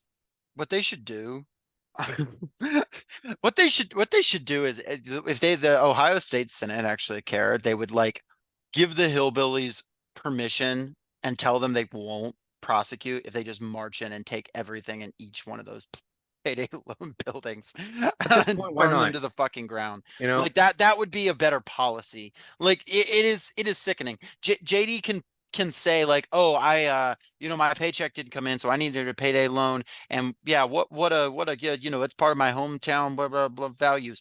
And it's like, or maybe you shouldn't have to pay exorbitant rent to somebody who definitely doesn't live there and is one of the elites that you definitely have been a lawyer for since. Yeah, You know I what mean I mean? it's the good slaver argument, like this Hmm. particular paradigm exists in a much more brutal ecosystem, the Well, big way. the prison, people say they abolish prisons, but I don't know. The prison cafeteria gives me food. Like Yeah, exactly. there's food on the outside, man. If you just smash the doors. The bit where he talks about the anti-war kid, because like he goes into the Well, into we the might should talk Marines. about the Marines briefly before we talk about that, maybe. Oh yes, yes, yes, yes, yes. Okay, so yeah, he goes into the Marines, and this is shortly after 9/11. I have a great moment from this, and it's when Oh he yeah, claims, I'm not going to quote it. It's whatever. It's a whole thing. But he claims in the Marines, he could climb a 30-foot rope with one arm and he ran 3 miles in full gear in less than 19 minutes. And that's not true. I do not believe JD Vance, especially the first one, with one arm climbed a 30-foot rope. That simply he did not do that. I'm just gonna say he did not run multiple 6 minute miles or 6 point something miles in full military. J, I imagine JD Vance was probably in pretty good shape when he was in the Marines. He did not do those things. I'm just gonna tell you this right now. No, I'm calling cap. if you look at a picture of him from his military days, doesn't he look like Private Pile from Full Metal Jacket? He does, and I wish, and I never mind. It's interesting too, is he's like people think that like the military is just a place for recruits were just for place for poor people, and it's true, it's not just for poor people. But it is interesting because then he describes like every single person in his unit being there for economic reasons, Yeah. pretty much. I mean, having different politics and being from different regions, but being there for economic reasons. Now, admittedly, at the time, there was a upsurge in more upper class and middle class people signing up for the military because they, wanted to murder Muslims. But Hmm. it's fascinating too that he makes a note. He was like, I was excited about, I was red-blooded. I wanted to kill some terrorists, but I was nervous about leaving home for a few weeks. He's, revealing that little edge. Also, common Mamaw W, her being against him joining the military, her saying, I hope the war ends. Mamaw making the comment that our community's poor and they can buy more aircraft carriers. Every now and then Mamaw does, despite, one time setting her husband on fire while he was asleep, does have a W. I mean, Uh, yeah, these contradictions are not hard to point out. mhm. No, it's like I made the point, but earlier, what in this moment where he's talking about his grandmother's political naivete, he Mhm. actually reveals what like your kind of working class politics are like, Yeah. where someone will get mad at a welfare recipient, but then say, well, the government's not doing enough, and they'll hold those beliefs simultaneously. And it's because there's not like this rigorous political education and this availability of knowledge, and because Yes. this woman didn't graduate from 8th grade, right? She's just piecing together the world around it, and she's still able to come to a conclusion politically that's more constructive than anything that her dipshit grandson who went to Yale has ever said when she said that Bush shouldn't be buying aircraft carriers. She figured that out, and better than he ever could, just by living her life. Marxist Leninism, Mamaism, really, frankly. Man, yeah, Except for probably some of her racial beliefs. I imagine those were probably not very good. oh yeah, yeah. Was it Papaw that's like He didn't want uh the Japanese cars, had oh some yeah. things to say. Well, if you and then he's like, oh, if we end up fighting any of those countries, it's going to be the goddamn Chinese, just I mean, to be fair, he wasn't wrong. yeah, He said, because the he was trajectory complaining. of the trajectory our ruling class is trying to put us on with China to arrest their development. Absolutely, yeah. Well, he was complaining about the Japanese cars, and because he had Hmm. fought against Japan, and then Right. he was like, "Well, we're not going to fight Japan now. It's more likely we're fighting China." And I'm like, he was onto something there.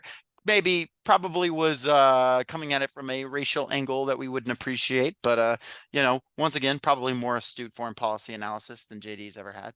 Yeah, literally. Like it's I mean, well, and then like the bit after the Marines, right, where he talks Yeah, about the anti-war kid is also irksome to me. yeah. I mean, he talks about a kid with like, shitty facial hair in college going on about how, oh, like, if you signed up for this, you're a murderer, this, that, and the other. And, sure, I'll give him that, right?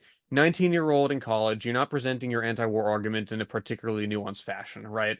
But Vance's mentality here, when he says, well, like in the Marines, like I was in PR and I did this, that, and the other, and I built relationships with people. Look, his mentality here is the same as a cop complaining when people call him a pig, right? Yes, we know the rules of engagement are strict on paper. Yes, a lot, I would even say most of those who sign up to be part of the war machine aren't bad people, perhaps. But that's Mhm. the thing. When you're a bad soldier, JD will cover for you. That was When his you're a job. bad soldier, giant dickhead Vance will cover for you. When you get caught running Abu Ghraib, you'll serve a 6.5 year sentence at worst. The Right. accountability for war crimes is laughably inadequate. And that's not even getting into the routine abuses of private military corporations. Imperial Life in the Emerald City talks about all this shit. Like, again, sure, is the kid not is the kid not being exactly nuanced? Does he maybe not know what he's talking about? Sure, but again, that doesn't fall out of the sky. Also, You know. according to himself, JD at that age was engaging in forums, arguing with people about whether or not the Earth was 6,000 years old, and JD was taking the stance of like young Earth creationism when he was 19.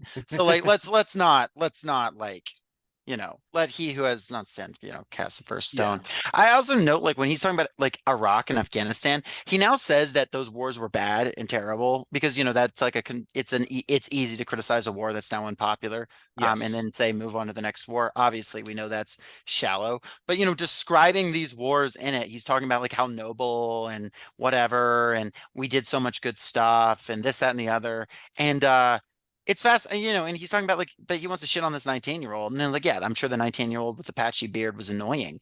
Hmm. But like he, once again, this 19-year-old came to a conclusion that you're now coming to because public consciousness reached it. So once again, an example of someone who's like, yeah, a little rough around the edges and still came to a better conclusion than you will ever come to by yourself in your life. Yeah. He gives us the same rant on people not trusting mainstream media that you might recognize from the president is missing a while back. Papering over, of course, the crux of the problem, which is that while, yes, misinformation is rampant, capitalist state media has a monopoly on legitimacy for its own misinformation. He says we can't trust the evening news. We can't trust our politicians. Our universities, the gateway to a better life, are rigged against us. We can't get jobs. You can't believe these things and participate meaningfully in society.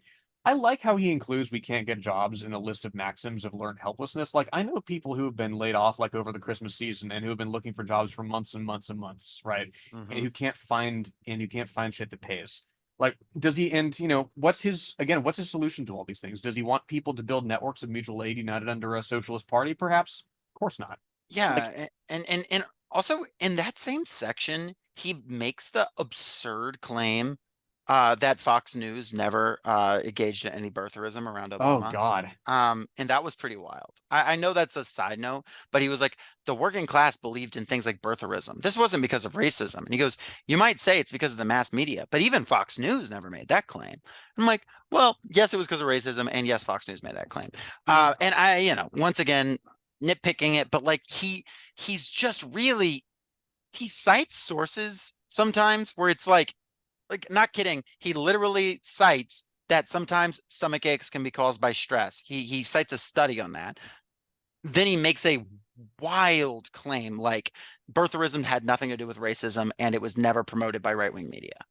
And again, like all these, it's very unevenly peppered throughout. Like most of the citations come in the first half of the book. There's like one that doesn't, right? Right. It's all undergirded by, again, back to this weird, like, Celtic thesis of his Scots-Irish thesis, right? There is a cultural movement in the white working class to blame problems on society or the government, and that movement gains adherents by the day. Again, it's extremely weird that he says that this disaffection is peculiar to the white working class. Hmm. I mean, it's look, if you want to organize the working class, if you want to organize the white working class, organize the white working class, right? You don't organize them on the basis of whiteness. You organize them to undo whiteness. You organize them to undo these means of dividing people into categories that the ruling class has engendered. You organize the day laborers of the South and the slaves. Hmm. Like, And he doesn't support, unions. oh, of course he, not. do- he doesn't support, the nonprofits he supports. Well, I'll actually, I'm going to talk about his nonprofit after we finish the plot Oh here. boy. Because in his quick, what has he done since summary? Where is he now? But Yeah. to sort of wrap his narrative up here, he goes to Yale. Did you know he went to fucking Yale? And as much as he wants to be like, the liberal elites institutions or whatever. He loves that he got into the liberal elite institution. He wants you to know it so bad. And he spends this entire time of his life being like, I'm the guy who gets to meet people from the World Economic Forum. Tony Aren't I Blair, better than anyone who came from where? He brags about meeting like Sotomayor and people that now he would, rail against. But this is his real belief. And he's like, I didn't know which soup spoon to use at the interview with the Supreme Court Justice. Ha ha ha. But like, he really wants, I was so quirky or whatever at Yale, but then I became the editor of their law review. So I guess I accomplished something, He's so twee and annoying. And he throws in, this is where he just throws in his long rants about politics for no particular reason because he wasn't smart enough to work it into the narrative where he was trying to prove this point. And it's just, and yeah, he shows there's an upper class and he says it's all social capital. He says rich people don't they don't apply to jobs the same way as poor people. He says he says rich people know to wear these suits and the right which places to do this, that, and the other, and poor people don't. He acknowledges this class division and then says to work harder to overcome it. And by his own admission, he's lucky to be here. Yeah, he lists a series of things he didn't know when he got to Yale Law School. Yeah, the soup spoon thing, the fucking you need to wear a suit to a job interview. Yeah, and that just Like, makes me want to burn down Yale Law School, him describing it. it's It doesn't make me want people to figure that out. yeah, it's social capital is all around us, right? He says those who tap into it and use it prosper. Those who don't are running life's race with a major handicap. Before he lists all that shit, like, he says very few people at Yale Law School are like me. They may look like me, but for all the Ivy League's obsession with diversity, virtually everyone, black, white, Jewish, Muslim, whatever, comes from intact families who never worry about money. He says he's worried about racial prejudice in his own family and friends, but never in his systems, right? He's just laid out for us how he learns to fit in to this arena where getting ahead is reduced to a matter of learning etiquette, right? The fact is, I was remarkably ignorant of how to get ahead. Not knowing things that many others do often has serious economic consequences. It cost me a job in college. Apparently, Marine Corps combat boots and khaki pants aren't proper interview attire, and could have cost me a lot more in law school if I hadn't had a few people helping me every step of the way. Again, no mention of the sorts of morals and priorities one has to have if you're trying to achieve social mobility in the way Vance is, let alone the connections that you make. Just wait to hear about the job that he got. We'll talk about that in a minute. Chapter 14 here is this is where we come around to, we were talking about this just before, like when he saves the best prose for like the very, very end. Mm-hmm. Because he talks about the impact of like generational trauma from his family on how he dealt with interpersonal relationships and how he dealt with like solving problems, fighting with his girlfriend at first, right? I was near Ford's Theater, the historic location where John Wilkes Booth shot Abraham Lincoln. This is when he's had a fight with his girlfriend after he didn't get a job. And like she says, look, like you tried, like it's you did your best. And he's like, don't try and coddle me like you're just reinforcing failure, essentially is what he says, right? And he goes on and he just, roams the streets of DC. About half a block from the theater is a corner store that sells Lincoln memorabilia. In it, a large Lincoln blow-up doll with an extraordinarily large grin gazes at those walking by. I felt like this inflatable Lincoln was mocking me. Why the hell is he smiling? I thought. Lincoln was melancholy to begin with, and if any place invoked a smile, surely it wouldn't be the stone's throw away from the place where someone shot him in the head. It's kind of funny. It is, and I like that paragraph. I think it's one of the few points in the narrative where jiggling dung heap Vance really conveys what it feels like to be Josh Duggar Vance in that moment. To feel like somebody who supports you just doesn't get it, right? You go out, you get some fresh air, everything you see reminds you of that disconnect, right? So the stuff about being confronted with something that challenges everything you know about processing trauma, dealing with interpersonal strife, I mean, that's intriguing to me, right? But I mean, just look at the context that he puts it in. I tried to go to a counselor, but it was just too weird. Talking to some stranger about my feelings makes me want to vomit. He learns about what psychologists call adverse childhood experiences, right? Traumatic events that have this effect on you later in life. Like, studies have shown that ACEs are far more common in my corner of the demographic world. A report by the Wisconsin Children's Trust Fund showed that among those with a college degree or more, the non-working class, he says, fewer than half had experienced an adverse childhood event.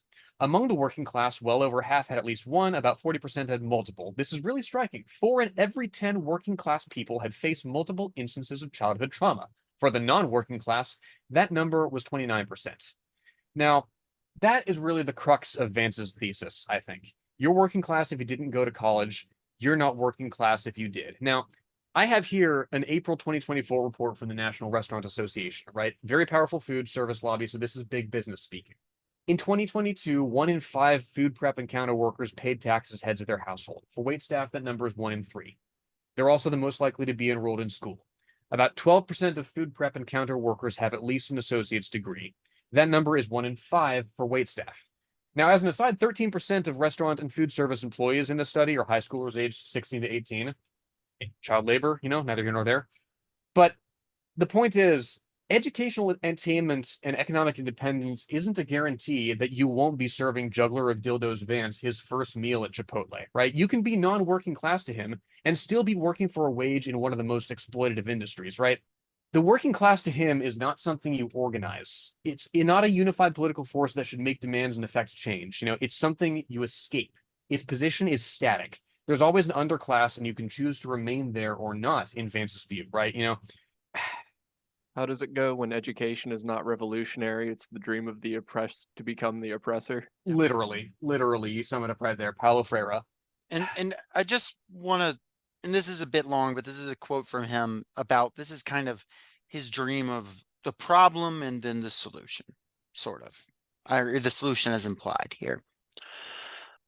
The incredible optimism I felt about my own life contrasted starkly with the pessimism of so many of my neighbors. Years of decline in the blue-collar economy manifested themselves in the material prospects of Middletown's residents. The Great Recession and the not great recovery that followed had hastened Middletown's downward trajectory, but there was something almost spiritual about the cynicism of the community at large, something that went much deeper than a short-term recession. As a culture, we had no heroes, certainly not any politician. Barack Obama was then the most admired man in America and likely still is. But even when the country was enraptured by his rise, most Middletonians viewed him suspiciously. George W. Bush had few fans in 2008. Many loved Bill Clinton, but many more saw him as a symbol of American moral decay, and Ronald Reagan was long dead. We loved the military, but had no George S. Patton figure in the modern army. I doubt my neighbors could even name a high ranking military officer. The space program, long a source of pride, had gone the way of the dodo, and with it the celebrity astronauts. Nothing united us with the core fabric of American society. We felt trapped in two seemingly unwinnable wars in which a disproportionate share of the fighters came from our neighborhood and an economy that failed to deliver the most basic promise of the American dream, a steady wage. And then we go forward a little bit. Mamaw had two gods, Jesus Christ and the United States of America. I was no different, and neither was anyone else I knew. I'm the kind of patriot who people laugh at. I choke up when I hear Lee Greenwood's cheesy anthem, Proud to be an American. When I was 16, I vowed that every time I met a veteran, I would go out of my way to shake his or her hand, even if I had to awkwardly interject to do so. If Mamaw's second god was the United States of America, then many people in my community were losing something akin to a religion, the tie that bound them to their neighbors, that inspired them in a way my patriotism had always inspired me, had seemingly vanished. And his solution, his answer, is just to get the patriotism back, to Yep. get the community back, to get the church back, and to just kind of do it, and to just kind of have it. And he says, I had optimism and they had negativity. I had church and they didn't. I had family, ruptured as it was, and they didn't have family. And you know what they should do? They should simply have those things. Fuck you. Like, I don't know what to say. Literally, Fuck you. like, Just to drill down on one of those examples he gives, NASA as a source of national pride, like the literally, privatization of our space and of our like space exploration away from NASA and towards tech billionaires like Elon Musk and Jeff Bezos was a direct result of just privatization and wanting to be able to spend more money on military contractors instead of science. Like he's saying we should get all these great things back and then do the exact things that got rid of these things. Right. And Jaffe Duck Vance loves Elon Musk, right? Like he's a big Elon Musk head. And Elon Musk, it's his fault. People like him's directly his fault. Exactly right, Ryan. But yeah, so and that kind of brings us to the sort of the end of his narrative. The quote I read at the top is basically how he ends the book. He ends it with also he has a dream where he's afraid that he'll be like his mom, but turns out he's not. And he goes to bed with his wife and he's happy with his good lawyer job. He doesn't really mention the details of his lawyer job, but I'll tell you about him in a second. But Lenore, what do you think about the sort of the closing bits of this book here before I talk about what JD has been up to since I this was mean, published? he has all this hue and cry about, yeah, we need to rally around these achievements and these figures and get our patriotism back. But I mean, what do you do with that ambition once it's rebuilt, right? I mean, Mm-hmm. here in this last chapter, right? A good friend who worked for a time in the White House and cares deeply about the plight of the working class once told me, the best way to look at this might be to recognize that you probably can't fix these things. They'll always be around, but maybe you can put your thumb on the scale a little for the people at the margins, right? Again, no ambition here, right? Just mitigation. And when he says margins, I want to point out again, like he doesn't mean homeless people. He doesn't mean undocumented people. He doesn't mean people who are the worst off under our system. He means people who are almost, but not quite able to effect social mobility, right? I mean, here in Atlanta, by the way, that means the 4% of people born in poverty who can expect to ever leave it, right? Mm-hmm. You know, it's just incredible to me. Like, oh, I remember what was making me so angry earlier. Like, when he says growing up around a lot of single moms and dads and living in a place where most of your neighbors are poor really narrows the realm of possibilities, right? He's talking about another study that he doesn't fucking cite. I tracked it down. I think it's Where is the Land of Opportunity, the geography of intergenerational mobility in the United States. Like, again, not going to get into it. Like, he's basing a worldview on engagement with a single data point here. But like in this study, from the study, like he holds up Utah, right, in the presence of the Mormon Church as an example of an environment that's closer to the American dream than Appalachia is, right? Okay, let's say he's right. Other things equal, let's pretend Utah's this shining city on a hill, right? According to Project Marriage, the conservative coalition that spearheaded Proposition 8, the California gay marriage ban, like The Mormon Church supplied 80 to 90% of the personnel for on-the-ground organizing in favor of the gay marriage ban. 45% of out-of-state donations came from Utah. Half of all donations overall came from Mormon sources. So when you advocate for a society with a wider realm of possibilities, centered around this church or this institution or whatever, you have to ask yourself, well, a wider realm of possibilities for whom? You have to look at the class character of that society, right? Because that society, based on a strong church and integrated communities and intact families, was directly funding the war on LGBT people in the rest of the country. It's the same way that the United States calls itself progressive, and both parties claim to protect democracy while at the same time you're funding genocide in Palestine, right? If your life and liberty derive from a ruling class that denies it to others, you are not truly free. Well, let's see what Jizditch Vance has done with his freedom. He doesn't get into too much what his law career was like, but he worked for one Peter Thiel, a billionaire vampire type man who worked closely with Elon Musk at PayPal. He was Peter Thiel's main legal guy at a company, to tie back to Lord of the Rings, called Mithril Capital. Peter Thiel also owns Palantir Technologies. He likes to name things after Tolkien because he's a nerd and also very frustrating. Tolkien would not like surveillance technology, but that is where Peter Thiel has made most of his money these last few years. Mithril Capital, basically just startup money, scraps companies and sells them off for parts. And also they invest heavily in AI and automated weapons, all of that fun stuff. It's a slush fund for just the worst of the worst. Think something like Bain Capital. It's the same shit, and it's a lot of the same people who share the boards.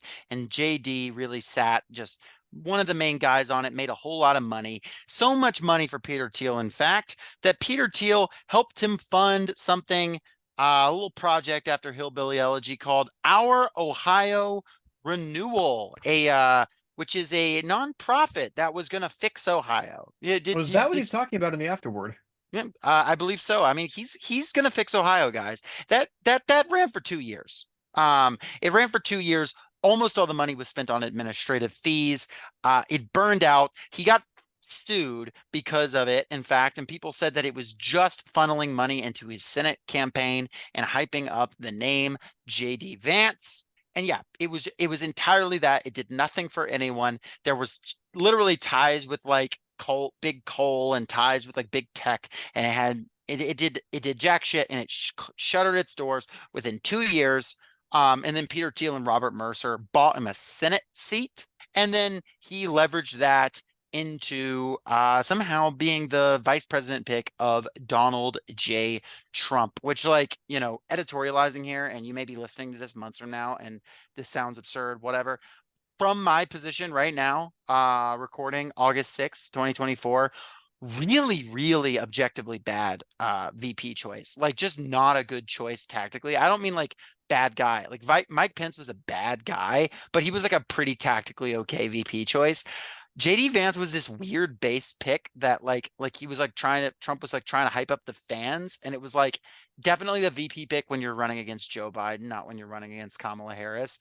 Trump Too has late even now. since yeah, Trump has even like since backpedaled and said like, well, the VP doesn't really matter when people have been asking about JD Vance because he's fucking weird.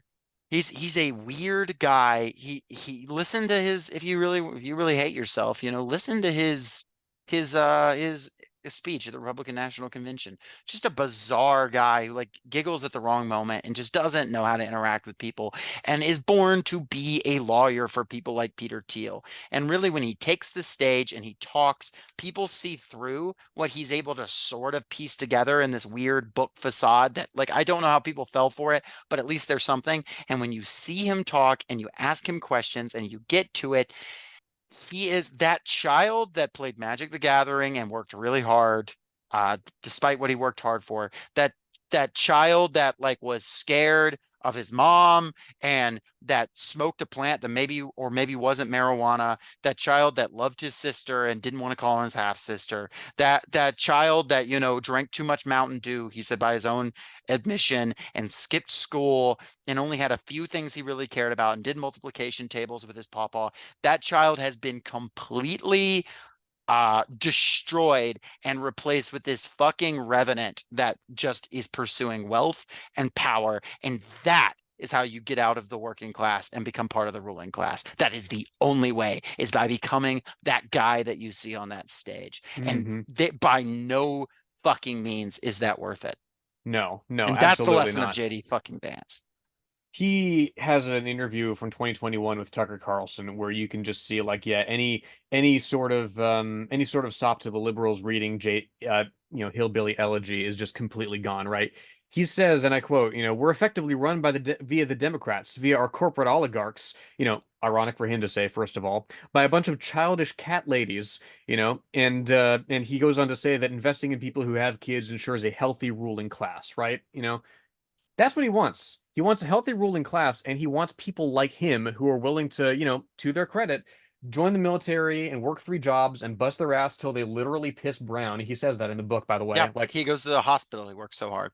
yeah, he wants to make it easier for those people, right? Mhm. He says we should invest in healthy, stable families, but stop sort of expanding the welfare state to do that very thing, right?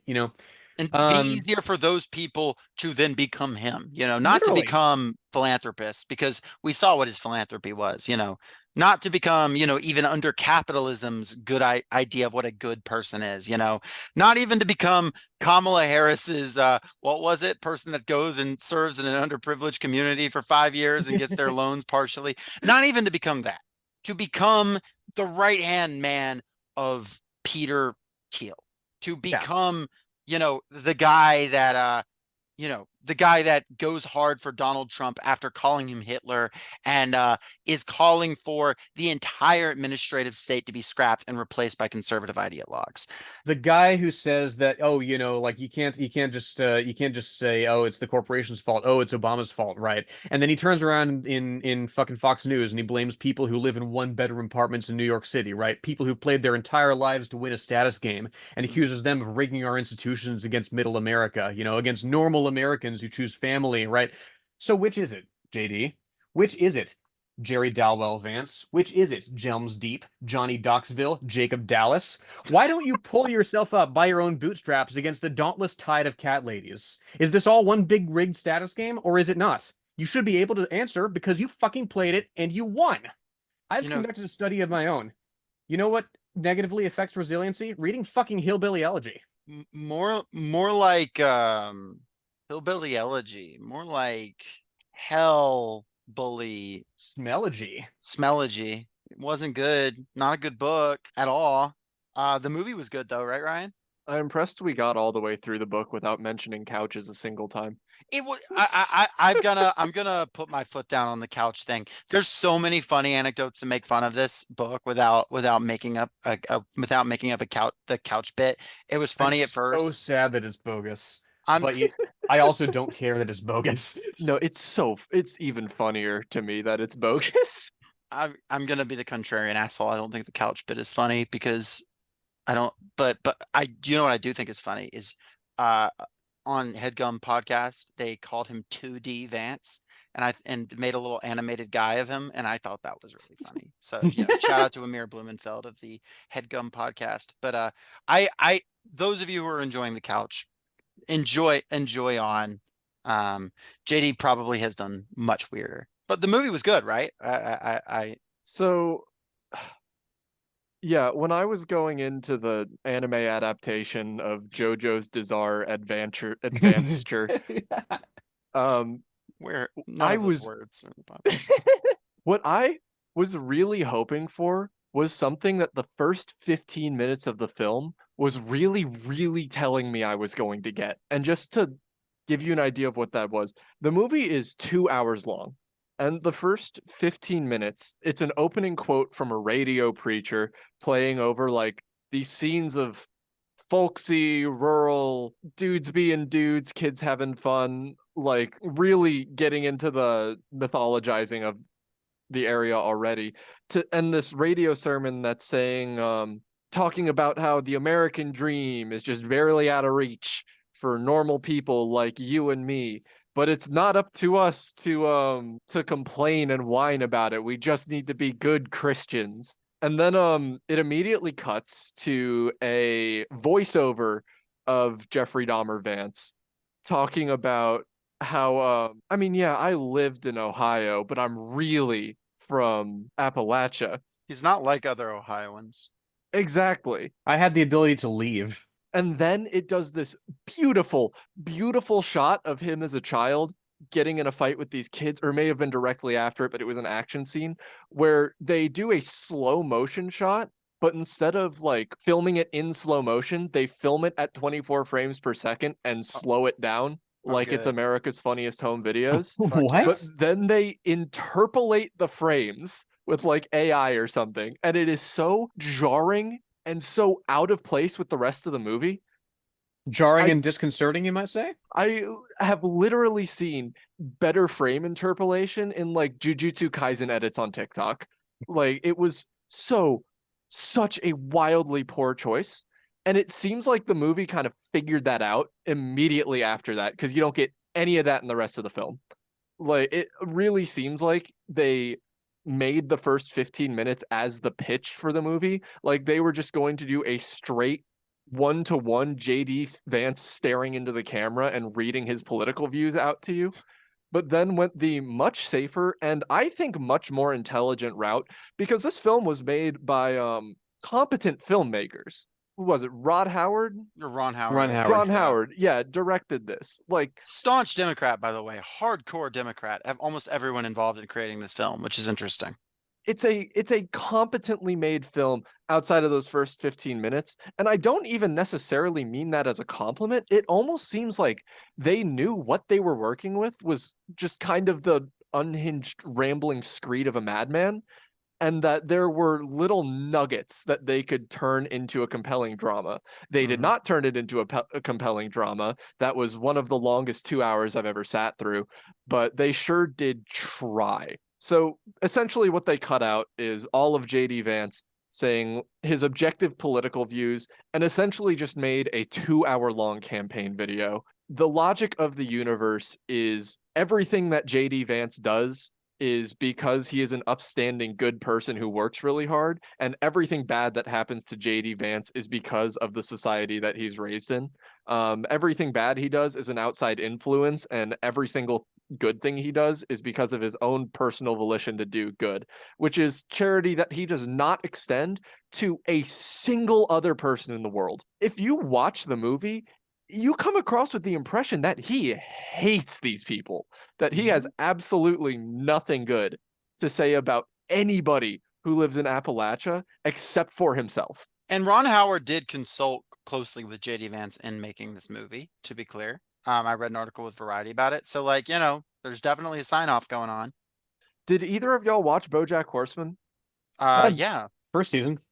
Oh, did you get to the part where Diane is trying to write the memoir of BoJack and is trying to write something honest, but BoJack is too insecure for there to be any honesty, and Yeah. instead says, "I just want people to think I'm the coolest man alive."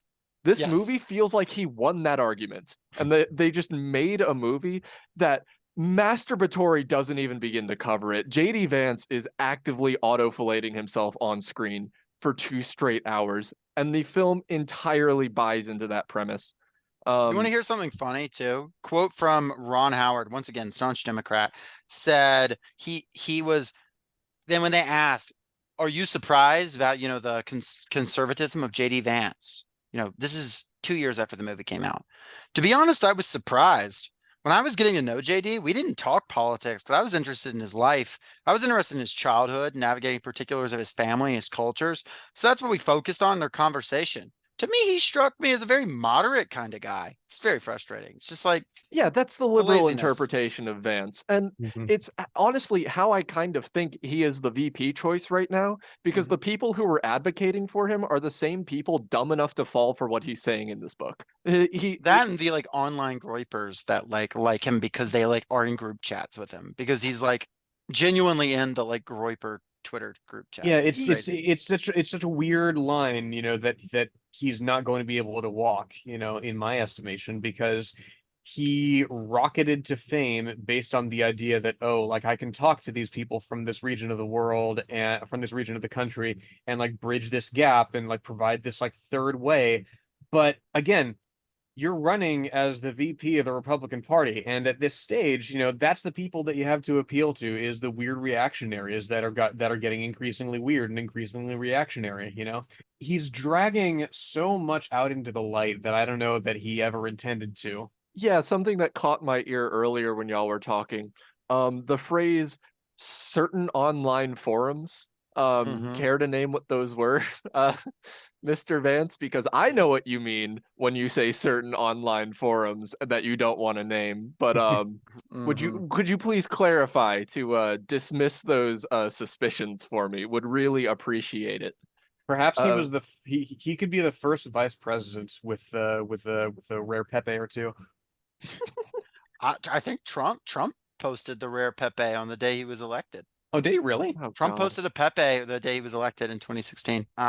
So I won't rehash every point the movie makes that y'all talked about in the books. And I would like to reemphasize the movie makes shockingly few points because the main thing it wants to say is that JD Vance is a cool person who you should like and want to aspire to be.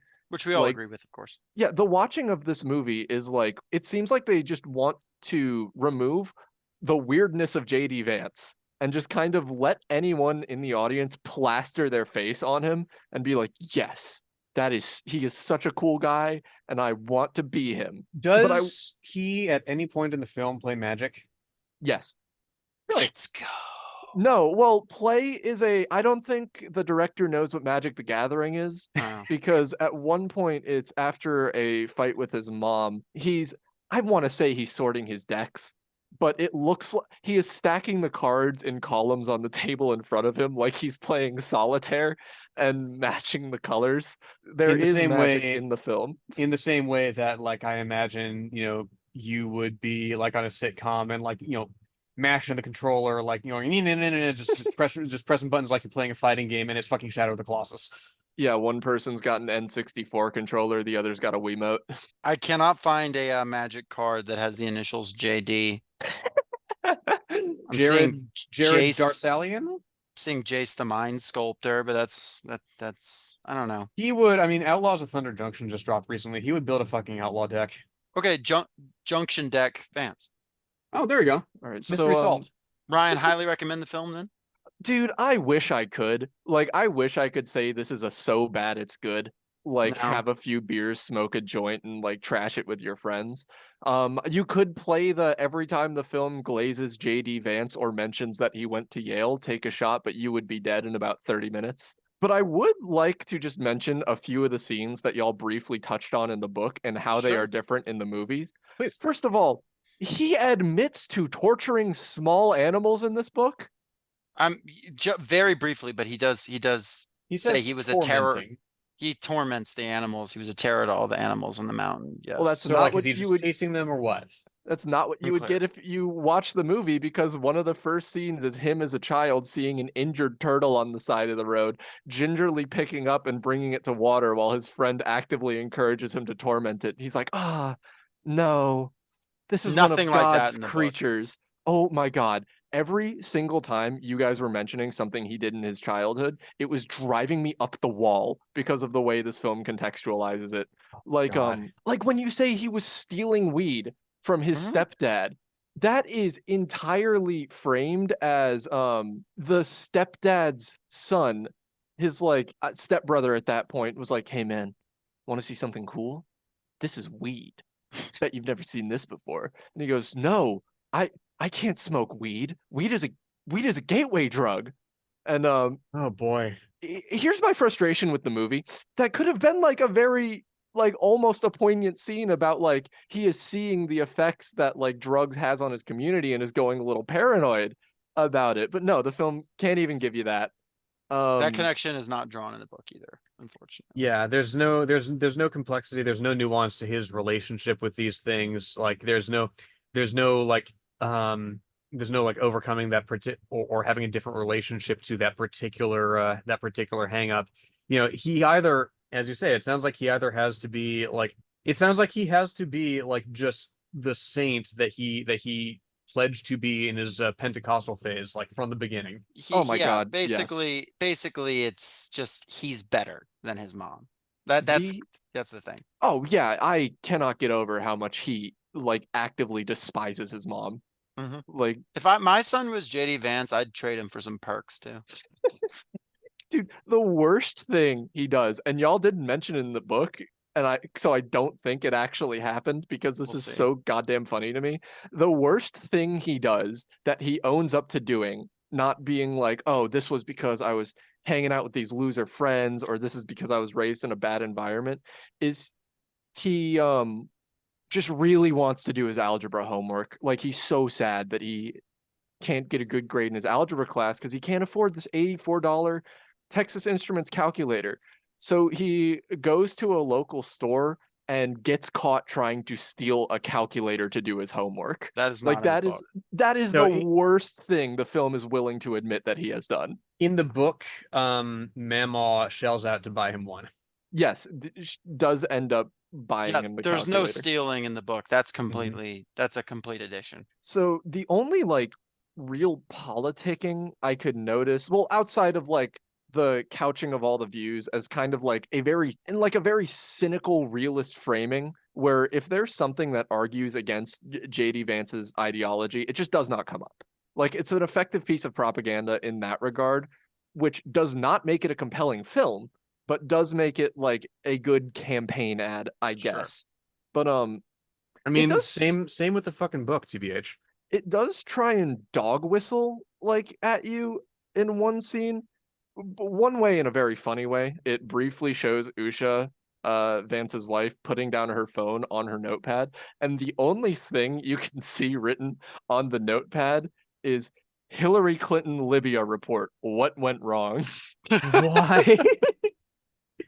What did she know? Yeah, Benghazi truther Usha. And I could go into a little bit more about the things it like barely brings up and then doesn't interrogate. Like racism just does not exist in this universe. No. It only exists, I think poor black folks in the book are mentioned like 2 or 3 times.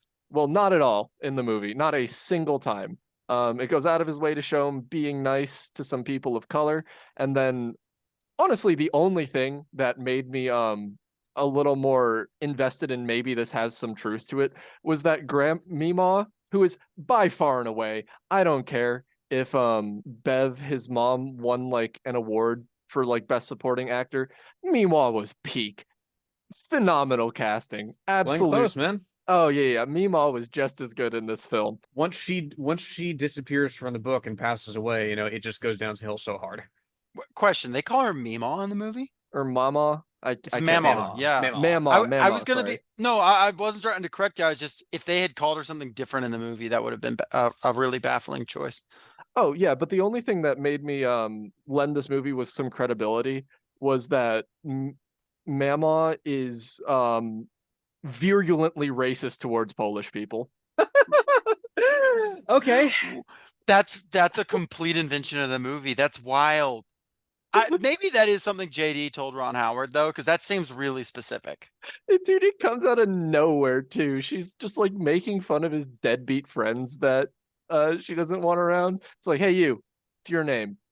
What's your last name? And he says something that ends with ski, and she just starts going off on how much she doesn't like Polish people. Well, because I imagine, they have to portray these people as just like provincial bigots, right? But they don't want to alienate people too much, so they're like, okay, like what's a nationality that we can portray like racism against as like yes, bad, but like endearing and not like structurally harmful, like. Yeah, because real racism cannot exist in this universe. Mhm. It brings up an argument that this film is just fundamentally incapable of dealing with. Despite JD Vance having an actual campaign ad that starts with, "Are you racist? Do you hate Mexicans?" You know, I cannot believe that video is still up. uh, like despite that, and despite, by the way, him acknowledging in his book, as far as he knew, no one in his hometown spoke anything as a first language other than English. He is now basically blaming all the problems of his childhood on Latin American immigrants, Oh, of including his course he fucking mom's is. addiction to a drug that wasn't fentanyl. But now people bringing in fentanyl is also like his The name mom's. the name Sackler does not appear anywhere in this book. Not once. Doesn't mention it once. Not No. what? He did.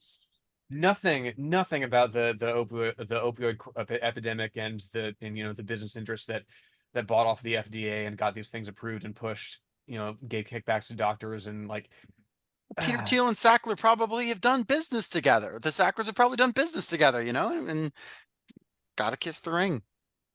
I guess I'll wrap up my analysis of the film with when you guys mentioned JD Vance in the novel or the book talking about quote unquote the people in the margins. In the movie, he just means himself. He is the only person in the margins. Everybody else deserves to be there because they suck. pretty Um, much. the way he goes about grappling with societal problems is to just say, hey, well, actually, I'm super cool, so you should make an exception for me. Like when his mom needs treatment, he doesn't like it briefly comes up, oh, there's massive problems with medical care in this area, but my mom's really super cool and like she used to work here, so you should treat her. And even though you're mentioning that like other people also need the beds and she is overstaying her time she's allowed to be here, just keep her there. Like kick all those other people out, they don't matter because I'm JD Vance. Mm-hmm. And like the film does this multiple times to the point where I thought it was genuinely going to make a point with like how people are forced to interact with these systems, because it never does. It just flip-flops back and forth. Like later he has to argue with this rehab lady about like, oh yeah, I know you're so super booked, but my mom really has it hard, which is a wild thing to say to somebody who works in a rehab Hmm. facility. And that time it works. That time he manages to get through to her individual sense of, whatever, to Decency. kick someone else to kick He someone else rolls out high to enough give her mom the bed. charisma. And then Yeah. even later when Mima is begging the Meals on Wheels guy to give her more food, because by the way, the fundamental truth that JD Vance grew up kind of wealthy for this society, for like where he grew up, does not come across at all. He Mm-hmm. is No. dirt poor in this entire film. It is pure myth making. And when Mama has to beg this like Meals on Wheels delivery guy, which again comes right after a screed about how welfare is bad and that all of his deadbeat friends are going to end up on it, how she is only scraping by because she is receiving like the generosity of others. Mm-hmm. um it's a film that it's a film that wants to present its ideology as what I'll call unmetastasized supremacism.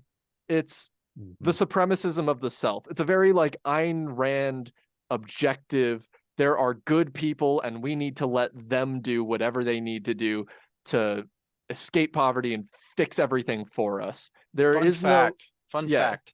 Juicy Daddy Vance literally describes Usha when he's his early attraction to her as like a protagonist from an Ayn Rand novel. Yep. of course. That Yep. makes so much So, sense. Jesus you're Christ. you're on the right track. It's it's Yeah. it's just astonishing to me how I want to be there in 2016. I want to time travel back to when this is big and just ask somebody who's reading this, okay, but are you really reading it? Like, what do you think of this guy? Like, are you gonna unpack? I mean, not even getting into like the sloppy scholarship of it, but just unpack, okay, what does he prescribe for people, right? Oh, like have rich people move like near poor people and serve as role models, like there's nothing in there's nothing in his philosophy that says, I mean, he says straight up that there's no government that can fix these problems. Fucking China did it. China eliminated extreme poverty. Like it can be done with the proper state structure and involvement of the working class in that governance, right? I'm not saying it doesn't have problems, but like you have some kind of baseline to fall back on, and he doesn't want that. Oh yeah, he wants the rich and powerful and charismatic to be generous gods over the masses of the undeserving. I mean, It's better for Mr. Beast to make a big show out of curing 1,000 people's blindness yes. than for Cuba and Venezuela to work together to cure 4 million people of blindness. Yeah, Right. literally, and like he has some lip service in the afterword about eliminating the idea of a permanent underclass in American society, but none of his policies are geared toward that. Quite the opposite. Yeah, the purpose of a system is what it does. Yes. You cannot look me in the eye and tell me he argues for the uplifting of the underclass and then tell me a single one of his policies. Mm-hmm. So I don't know how to work this in at this point, but Jimmy Door Vance, Giant Dragon Vance, All Joe right, DiMaggio hold, Vance. Donut I think he said that. Vance. Jack off deregulator Vance, Jerry Yeah. Dalwell, Drop a Yeah. Deuce, Jingle Dingle, Gene Dimmons, Jaffe Duck, Jordan Peterson, Jeans Denim. Jorts Dealer. Jack Dower. Oh shit! Yeah, I'm gonna go down to my jorts dealer and see what he's got. This and couch posting is all we got. Jacket Despot. Oh shit! Jacked Dork. That's him when he was in the Marines. Jacked Dork Vance. Oh, he was indeed Jack a jacked Dork. dork. 19-minute mile jacked dork. Climbed a 30-foot ladder with or a 30-foot rope with one arm. Shut I'm gonna the I'm gonna how? be generous and say he meant without his legs because that is extremely possible and probably something he did. But come the fuck on, man. One arm. Like I need to see it. Yeah. Ah. I'm just I, It's like, come I'm just, on. I'm just saying. I'm just saying. Like he said, he was the only person in his class at Paris Island who had shooting down from like the beginning, right? So I don't know. He wouldn't have missed Trump. Well, you've got our thoughts now on the jolly dimwit Vance. Folks, all I can do, all I can do is say, if this man is our vice president, I don't know. I will have a magic player in the White House, and I don't know how I feel about that. I think that's the biggest thing that we have to avoid. As someone who knows about different magic decks is in anywhere near the halls of power, despite their ideology. I just think that we're going somewhere wrong as a society. And Yeah, I'm saying this to on a pod with two magic players. I mean, if there's a Magic player in the White House, and it's a fucking Voltron player like I imagine JD Vance is, we've lost our way. As far away from power as we can possibly keep him. Folks, thank you for listening to the Socialist Shelf. And the last thing I'll say is I'm not talking about fucking Kamala Harris or anyone else. Kamala probably has a really toxic magic build too. And if she didn't doesn't play She'd be magic, she'd she be an would. Azorius player for sure. I'm definitely getting those vibes. So I'm not talking about Kamala Harris. What I'm saying is we need a mass politics. We need to take the lessons that are hidden in Hillbilly Elegy, the lessons of, the rural poor's problems coming from material conditions, whatever JD fucking Vance says. The fact that there is more in common between these children of coal miners from mines that have dried up and the people in the ghettos of the cities and the immigrants that JD hates and blames so much. They actually have much more in common than the ruling class that JD Vance now serves and wants to be part of. That's the message that we need to have, and that's the way we need to resist people like this, not through some allegiance to the Democratic Party, which JD rightly says is not the path forward, but neither is the Republican Party. Neither is any of this, wish yourself into happiness, love your country more, be more optimistic. That's all foolishness, and resistance to that is not going to come from any elite institution. It's not going to come from somebody else who, went to Yale. And so now they know how to epically debate JD. No, no, no. It's going to come through a mass movement. It's going to come through organization. It's going to come through militant politics. It's going to come through organizing ourselves. And that's something JD can't comprehend. That's something that JD's liberal friends, and I do say friends because he's worked with these people right across the aisle. That's what these people don't understand either. And that is the project that we have to construct in this country. Yes, organize the working class, seize power within your communities, within your, underserved regions of the country, and bring wealth and bring development and bring infrastructure to that. Don't write books about how to escape where you're from, you know? Because what he terms social mobility is nothing more than class collaboration. Resistance will not come in the form of endlessly just running an opposition candidate that barely keeps the tide of fascism at bay every 4 years. We can't keep going through the most important election of our lives, quote unquote, every 4 years. We must build We must fundamentally reconfigure society so that people who graduate from Yale are physically prevented from achieving any sort of power. We want there to be a permanent underclass, and it's entirely Yale graduates. And folks, there's only one solution. There's only one person to look to. Vote Mammal 2024. Thanks, everybody. Amen.